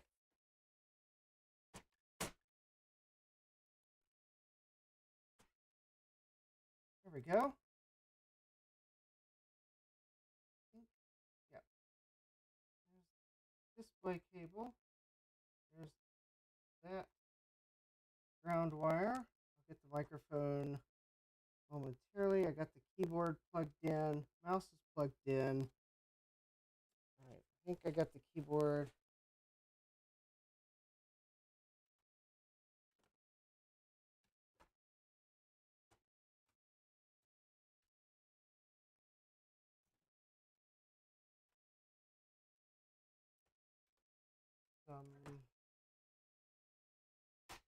Oh, oh, that's because that's held in with the screw. All right, let me get the plastic snaps. There we go. Plastic snaps are in. All right. Let me get the two screws from the inside. Make sure you get the, what I presume is some sort of a ground wire.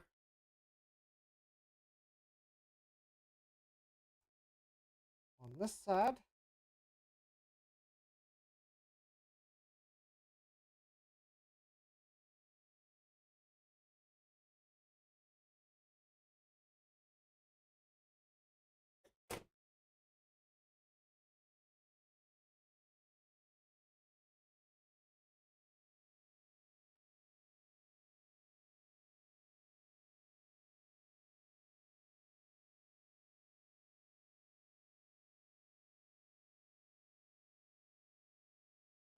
And also the ground wire on this side. And I will test this before I put all the screws back in, but I am going to at least make sure I've got the two ground wires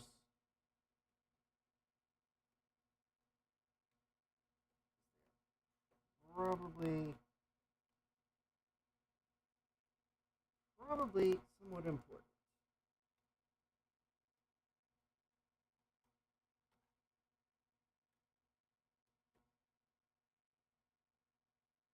I'll plug in the microphone too.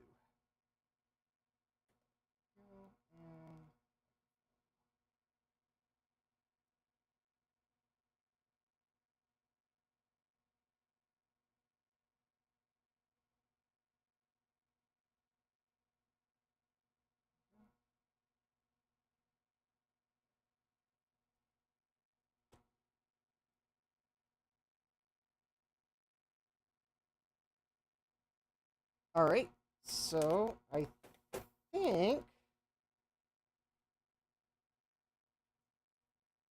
I'll be able to give this a test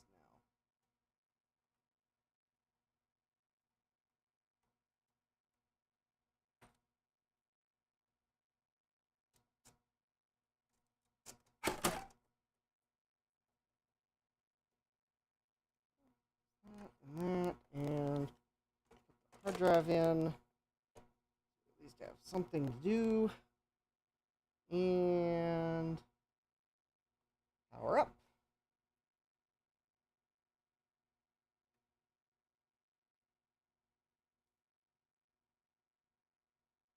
Alright, I can escape the memory test. And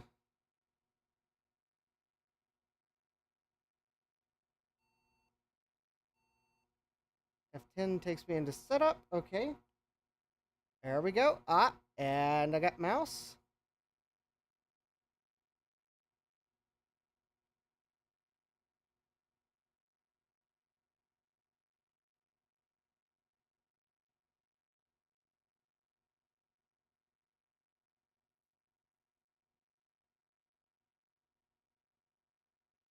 And we'll go into DOS.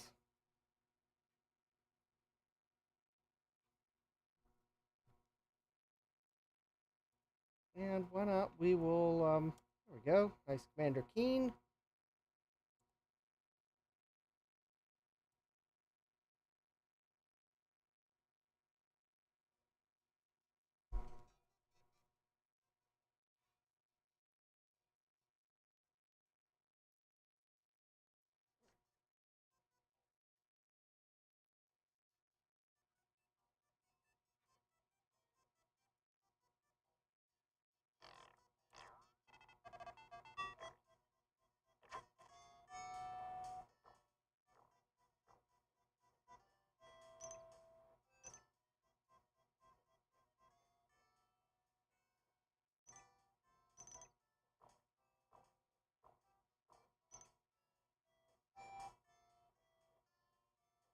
Come on, bouncy ball.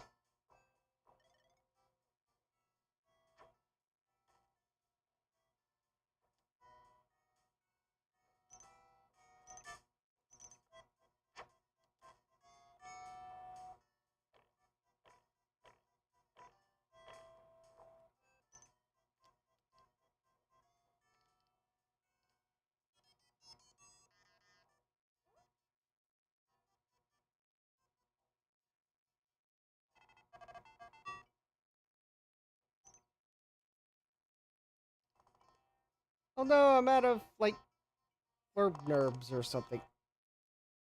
Alright, well, some of the keys work because I can play Commander Keen. Let's see, is there like a,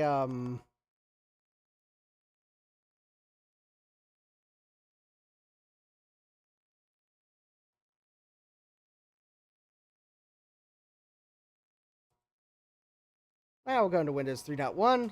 Windows for workgroups. Open Notepad or something. Yeah, yeah, Chris. Oh, look at that. Oh, yes. See, there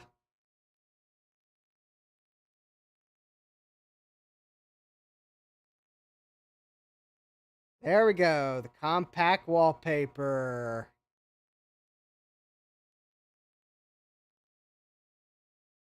All these wonderful.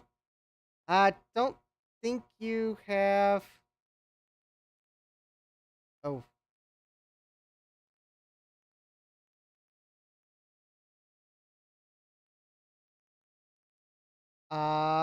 You know, I don't know if you have checked it on it, but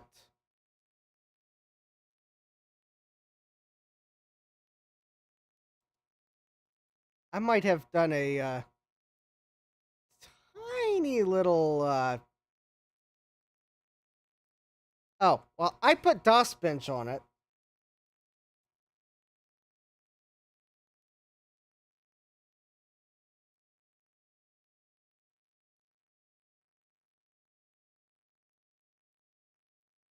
I may just have to put check it on it.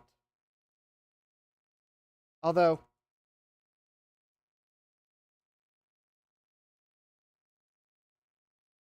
Notepad under accessories, yeah.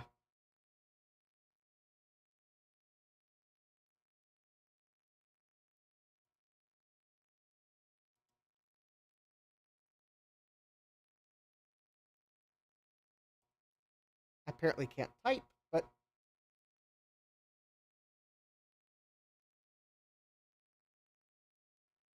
there we go. Yeah, I even put this is my version that's got the hardware info program. So, but yeah, keyboard works. Thanks, Jesse. You have helped me save a 5400. So I'll still have to deal with the display, but that's a later problem because uh, that I'll probably have to try reflowing the ribbon cable. Things are visible. There's just a couple lines through the screen that shouldn't be there. There we go. But we got a Pentium 150, the Opti 82C 557M Viper chipset, and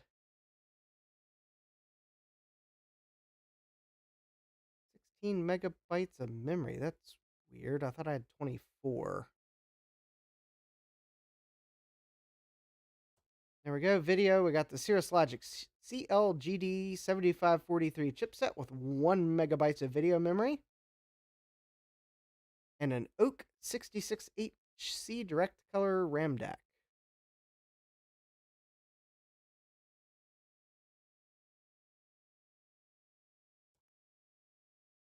It's weird. I sure thought that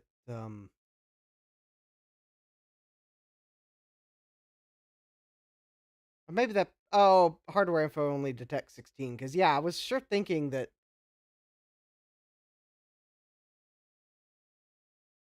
it saw all the memory.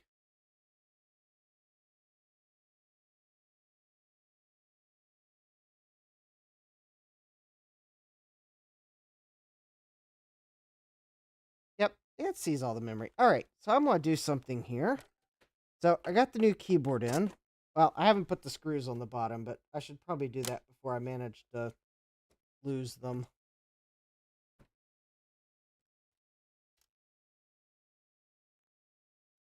All right. And then I will put the 64 megabyte memory upgrade in. And then I will actually, I just realized I'm going to have to steal the floppy drive from the 5200.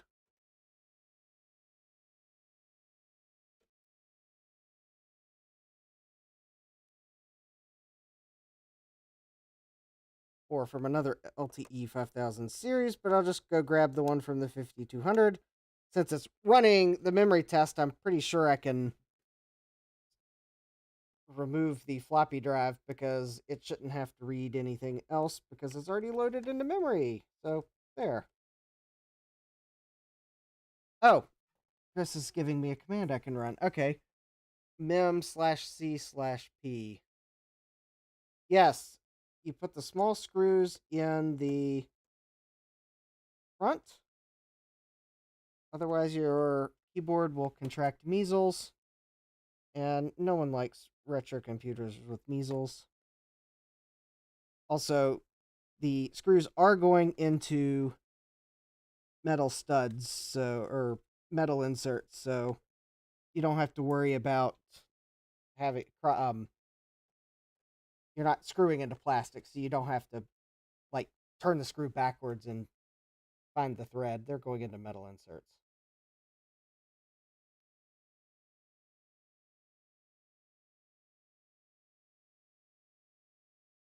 Here we go. Got that, and put the cover back on later.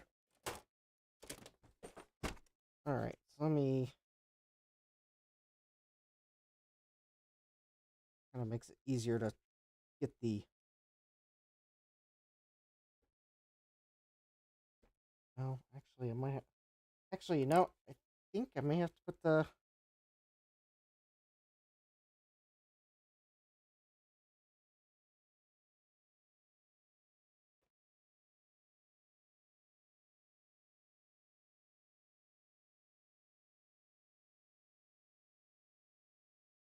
All right, let me put the plastic trim piece on because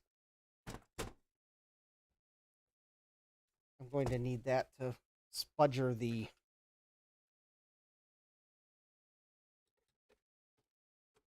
memory upgrade out.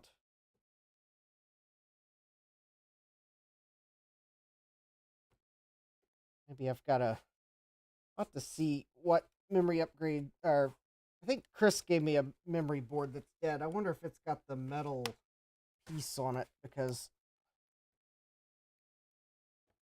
that might be the way to, that might be the way to fix that memory upgrade. If it's got the metal piece on it, use its metal piece to repair a memory upgrade that's missing the metal piece to make it easier to remove.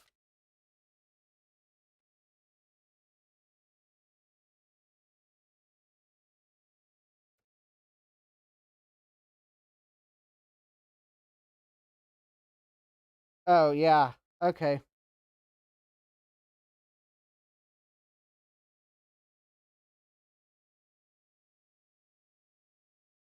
Well, I'll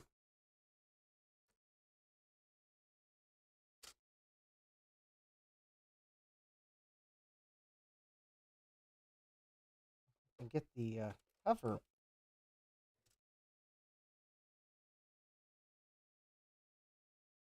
Come on, screws.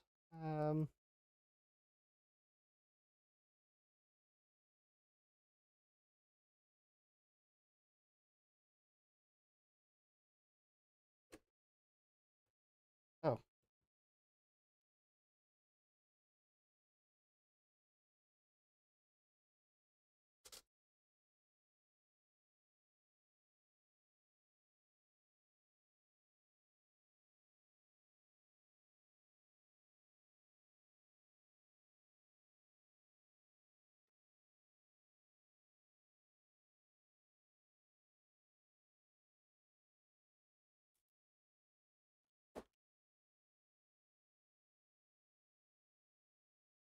Yeah, I'll get it in. I just figured I'd screw the other, get the other two in first, and then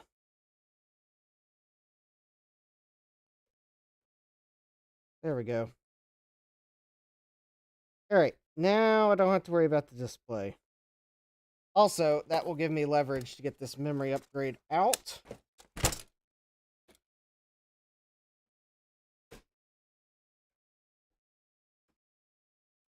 There we go. Now, I'll see if that... Chris gave me a memory upgrade that has a bad chip on it. I'll see if it's got the metal piece. Of course, actually, I think those chips might be the same as these. So if this upgrade that was in the 5200 really does have a bad memory module in it, I might be able to... Chris says, now open the lid and give the CPU cover a push on the right side.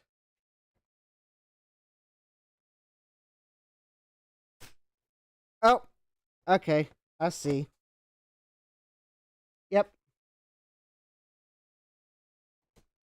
I got it. I heard this. I heard it. Pop it into place. All right. Memory. Where'd I put the memory? Right in front of me. Oh boy. Here we go. 64 megabytes of memory.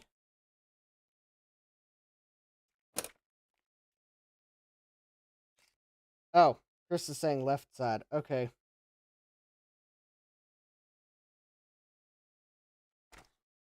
Well, it'll be easier to do with the with it facing me. Oh, I think I did get it. Yeah. Oh, okay. Oh, okay. Yeah. Because I had it reversed left side, but I figured out you meant which side you meant because I pushed on the right side and it didn't snap. We're good. I figured it out. Oh, luckily, I had screws for a memory upgrade.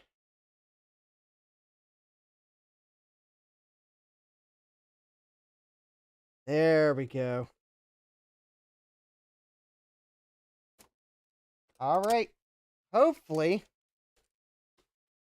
I now have 80 megabytes. 80 little megabytes. Ah, ah, ah. For my LTE 5400.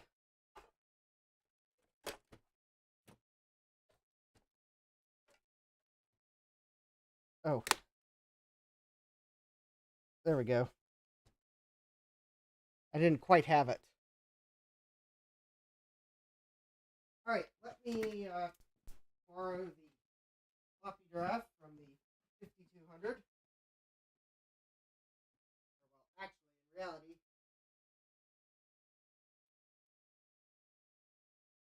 the 5200 is borrowing it from the 5400. So.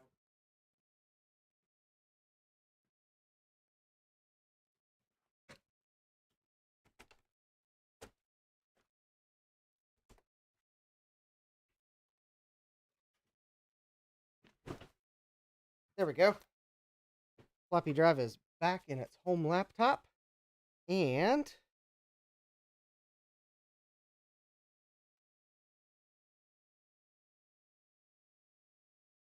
should count up to 80 megabytes. Oh, all right, I'll deal with that later.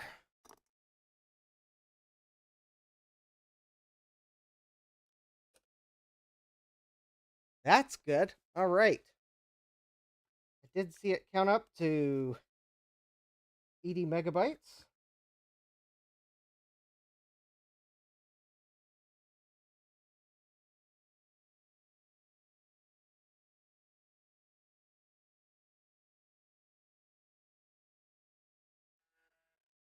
You know, I think I'm going to do something here.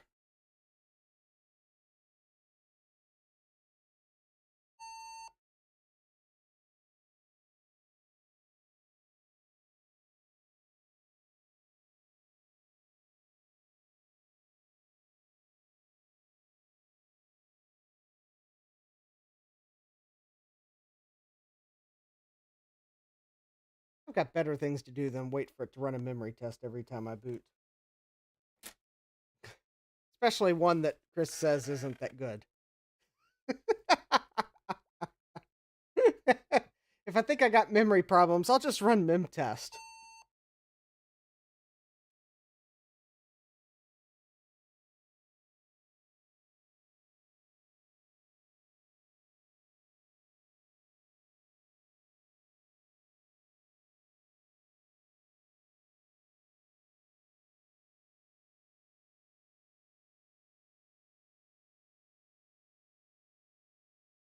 Awesome. All right.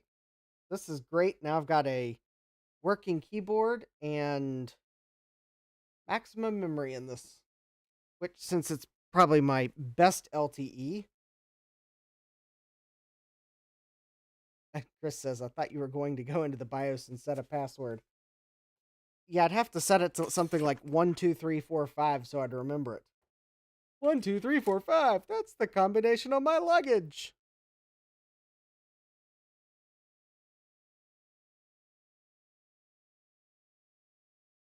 So yeah, excellent. Okay, so I've got the 5400 is closer to fully functional, and the 5200 is closer to fully functional. Don't know what its problem is with the RAM upgrade, but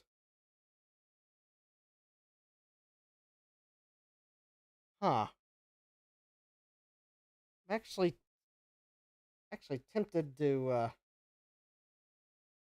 well, yeah, worst case we know how to clear it now. Yeah. Uh, First, make sure you're running the 7.2 BIOS, which I now have a floppy disk to upgrade my LTEs with, because I do have another LTE that might not have the update somewhere.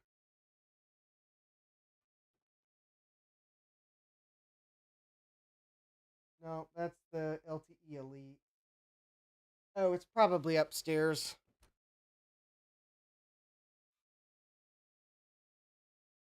Yeah, this is great. Okay, so I have to look at the floppy drive at some point. So I probably should go ahead and leave myself a note. I don't know.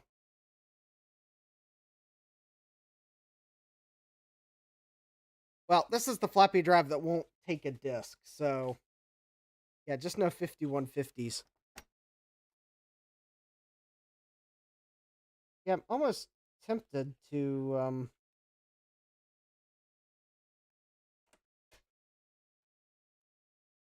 oops. Well, that's weird. Hold on. I tried to do something I tried to put the hard drive door on and I think I bumped the power connector or something. That was weird. Or maybe that memory module's not good. Alright. Actually, I think I bumped the power connector. I think the power connector on this 5400 is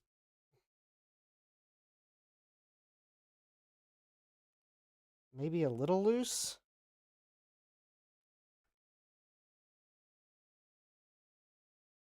Yeah, I don't know what happened. I was putting the hard drive door on while it was powered on, and I think I bumped the power connector. Oh, I wasn't hot swapping the hard drive. I was putting the door back on.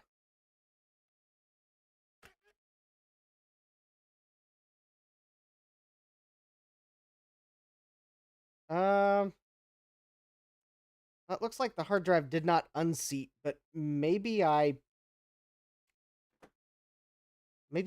bumped the maybe I bumped the hard drive when I put the door back on. All right. Let me restart the memory test.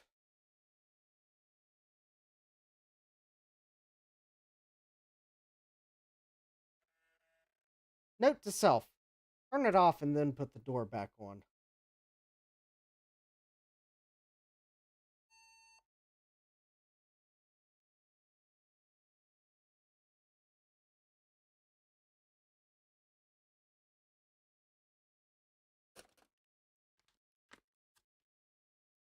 All right. So, let me put the 5200's memory upgrade board in this anti-static bag here. And let me see here. Is the LTE 5200s original module. And I think it is a 32 megabyte.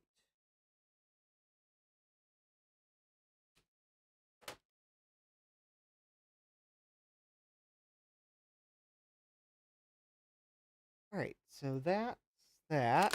Whoops. Actually, okay. I'm the master of setting things on places where they don't like to go.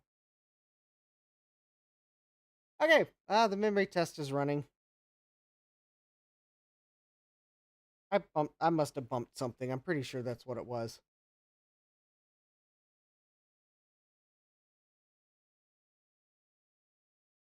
Yeah, I think I'm good.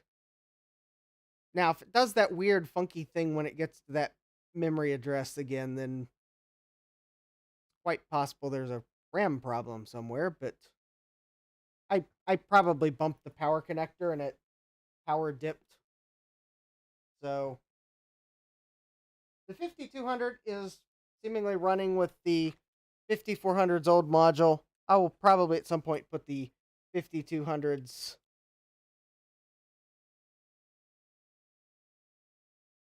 the 5200's module, especially if I can find a metal band to make it a bit easier to pull it in and out. So, hey, Martin Mack's still awake at 5 a.m. Well, I'll be wrapping the stream up very shortly, so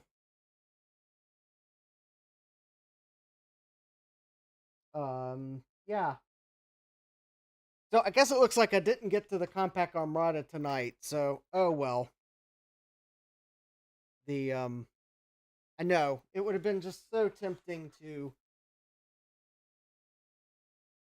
dream about 56K PCMCIA modems with missing dongles.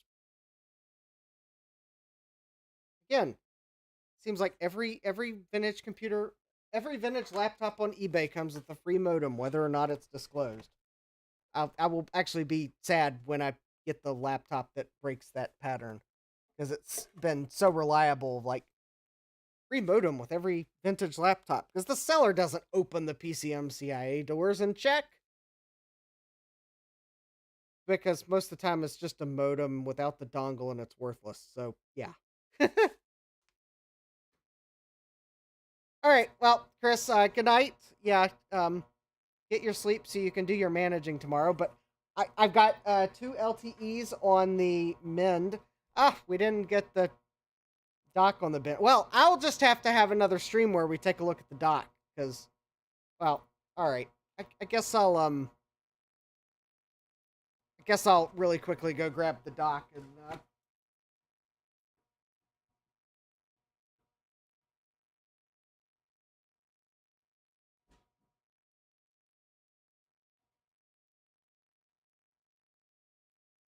Here's the real value of that 5200 auction. That even if the 5200 was parts. Now, it's not the ISA dock, but it has the lid, which means I can actually use a CRT monitor with it and put the monitor on top of it. So it's got all the nice ports. It has serial, parallel, VGA, game port, networking, both BNC and RJ45, sound, separate keyboard and mouse. And it's got 2 multi-bays, so there's multi-bay 1. It's missing the button. And then multi-bay 2's over here. It actually has the button on multi-bay 2. And then there are 2, I believe those are Type 3 PCMCIA card slots. So, quite the dock. And that was, yeah, that came with the 5200. So this right here made the auction worth it to have a dock for an LTE, even if it isn't the ISA dock. So, yeah. So there you go. I at least showed off the dock.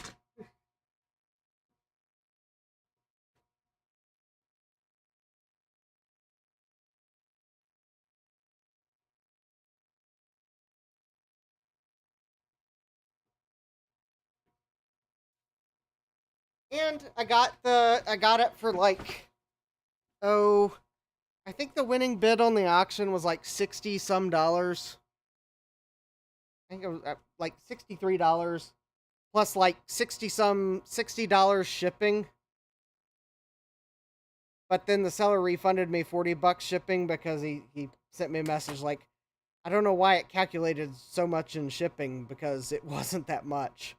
And he sent me a $40 refund. So, on a seller, very good deal. Actually, I think I got the invoice sitting somewhere on the bench, because it had a card stapled to it. I believe Caribou Computers.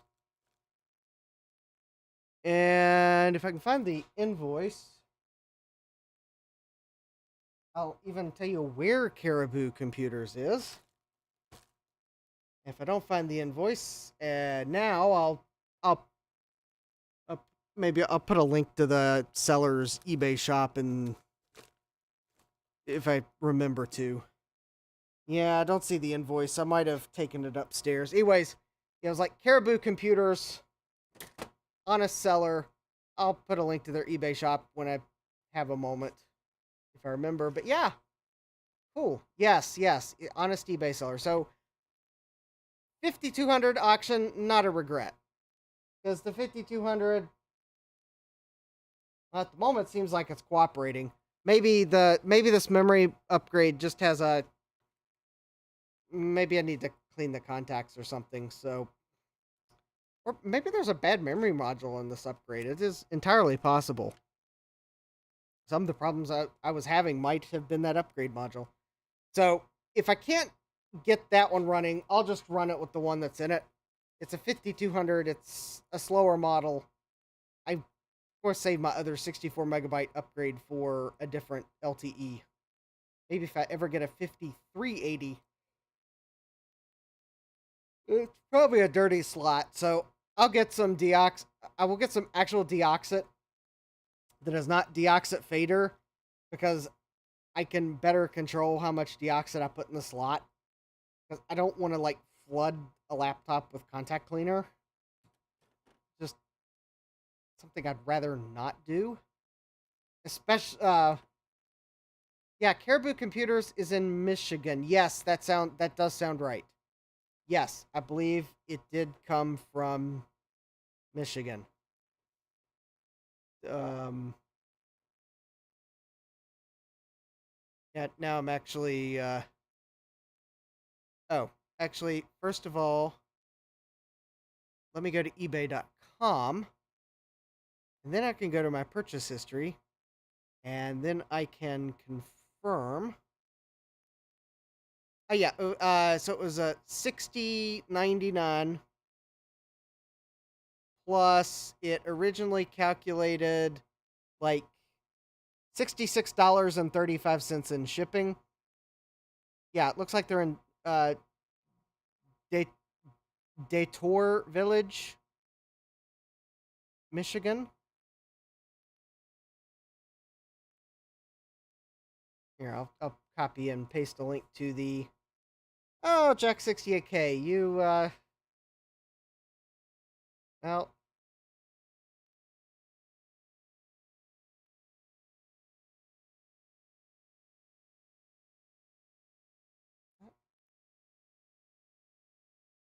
All right, well, you missed the LTE madness. Good summary, Martin Mac. So I've got both LTEs because I'm about to wrap the stream. So both LTEs are running memory tests right now. The 5200 I got from eBay. Something was up with its. I got the password cleared. I had to do a BIOS upgrade and some. I don't know, some weirdness to get it to work. But yeah, got the password cleared finally. Upgraded its BIOS so it's running the good version, which is 7.2. And I say that to differentiate it from you don't want to run the latest version unless you like to wait a long time for it to boot, because it's got some bugs in the latest version of the BIOS. I don't know if the 5200 is fixed. We'll see. It's running with a different memory mod. It's running a memory test with a different memory module that I know works, because I'm trying to figure out if there's a problem with the processor board. The 5400, I think I've got it fixed enough for now. Replaced the keyboard because it's the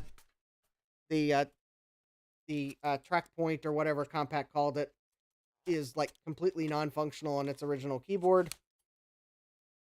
Who knows? Maybe I can fix it. So I'll hold on to this keyboard. Maybe it's fixable. Maybe it's not. And I upgraded it to the maximum RAM because I bought some 64 megabyte upgrades, and it's running memory test just to make sure the RAM's good. My 5400 does still have a display issue. There's some lines through the display, but I wasn't going to try to fix that tonight. I want to try my proposed fix on a practice panel first.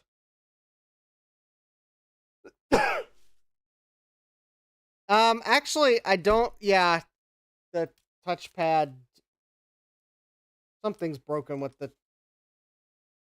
It doesn't register at all.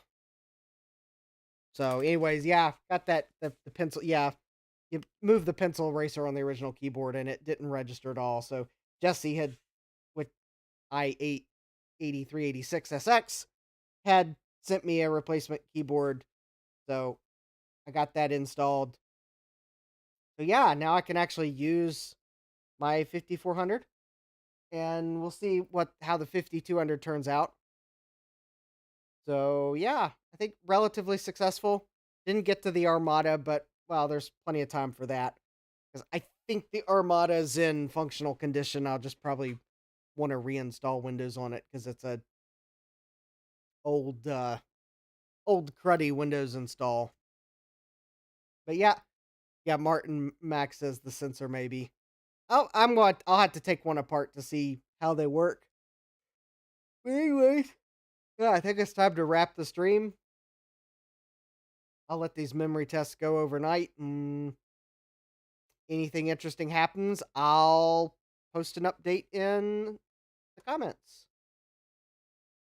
Anyways, I'd like to thank everyone for joining me. We had some good LTE fun. I'm sure these LTEs will come out to play again soon because December is coming up. And I think for December, I kind of wanted to explore, like, make each week focused on a different processor era. So at some point, I'll get to the Pentiums, and the LTEs might come back out to play. Who knows? But have a great rest of your day. Hope to see you here next time. And try to make sure I got my finger in the right place to click. So anyways, take care and God bless. Computerized Start is brought to you by my awesome patrons on Patreon and by your tips and memberships on Ko-fi. These and other channel supporters make my live streams possible. You too can become a channel supporter with tiers starting at just $1. Don't forget to smash that like button. And if you've liked what you've seen, subscribe and turn on notifications so that you don't miss the next video or live stream. And as always, thank you for all your support. I hope to see you next time. And until then, take care.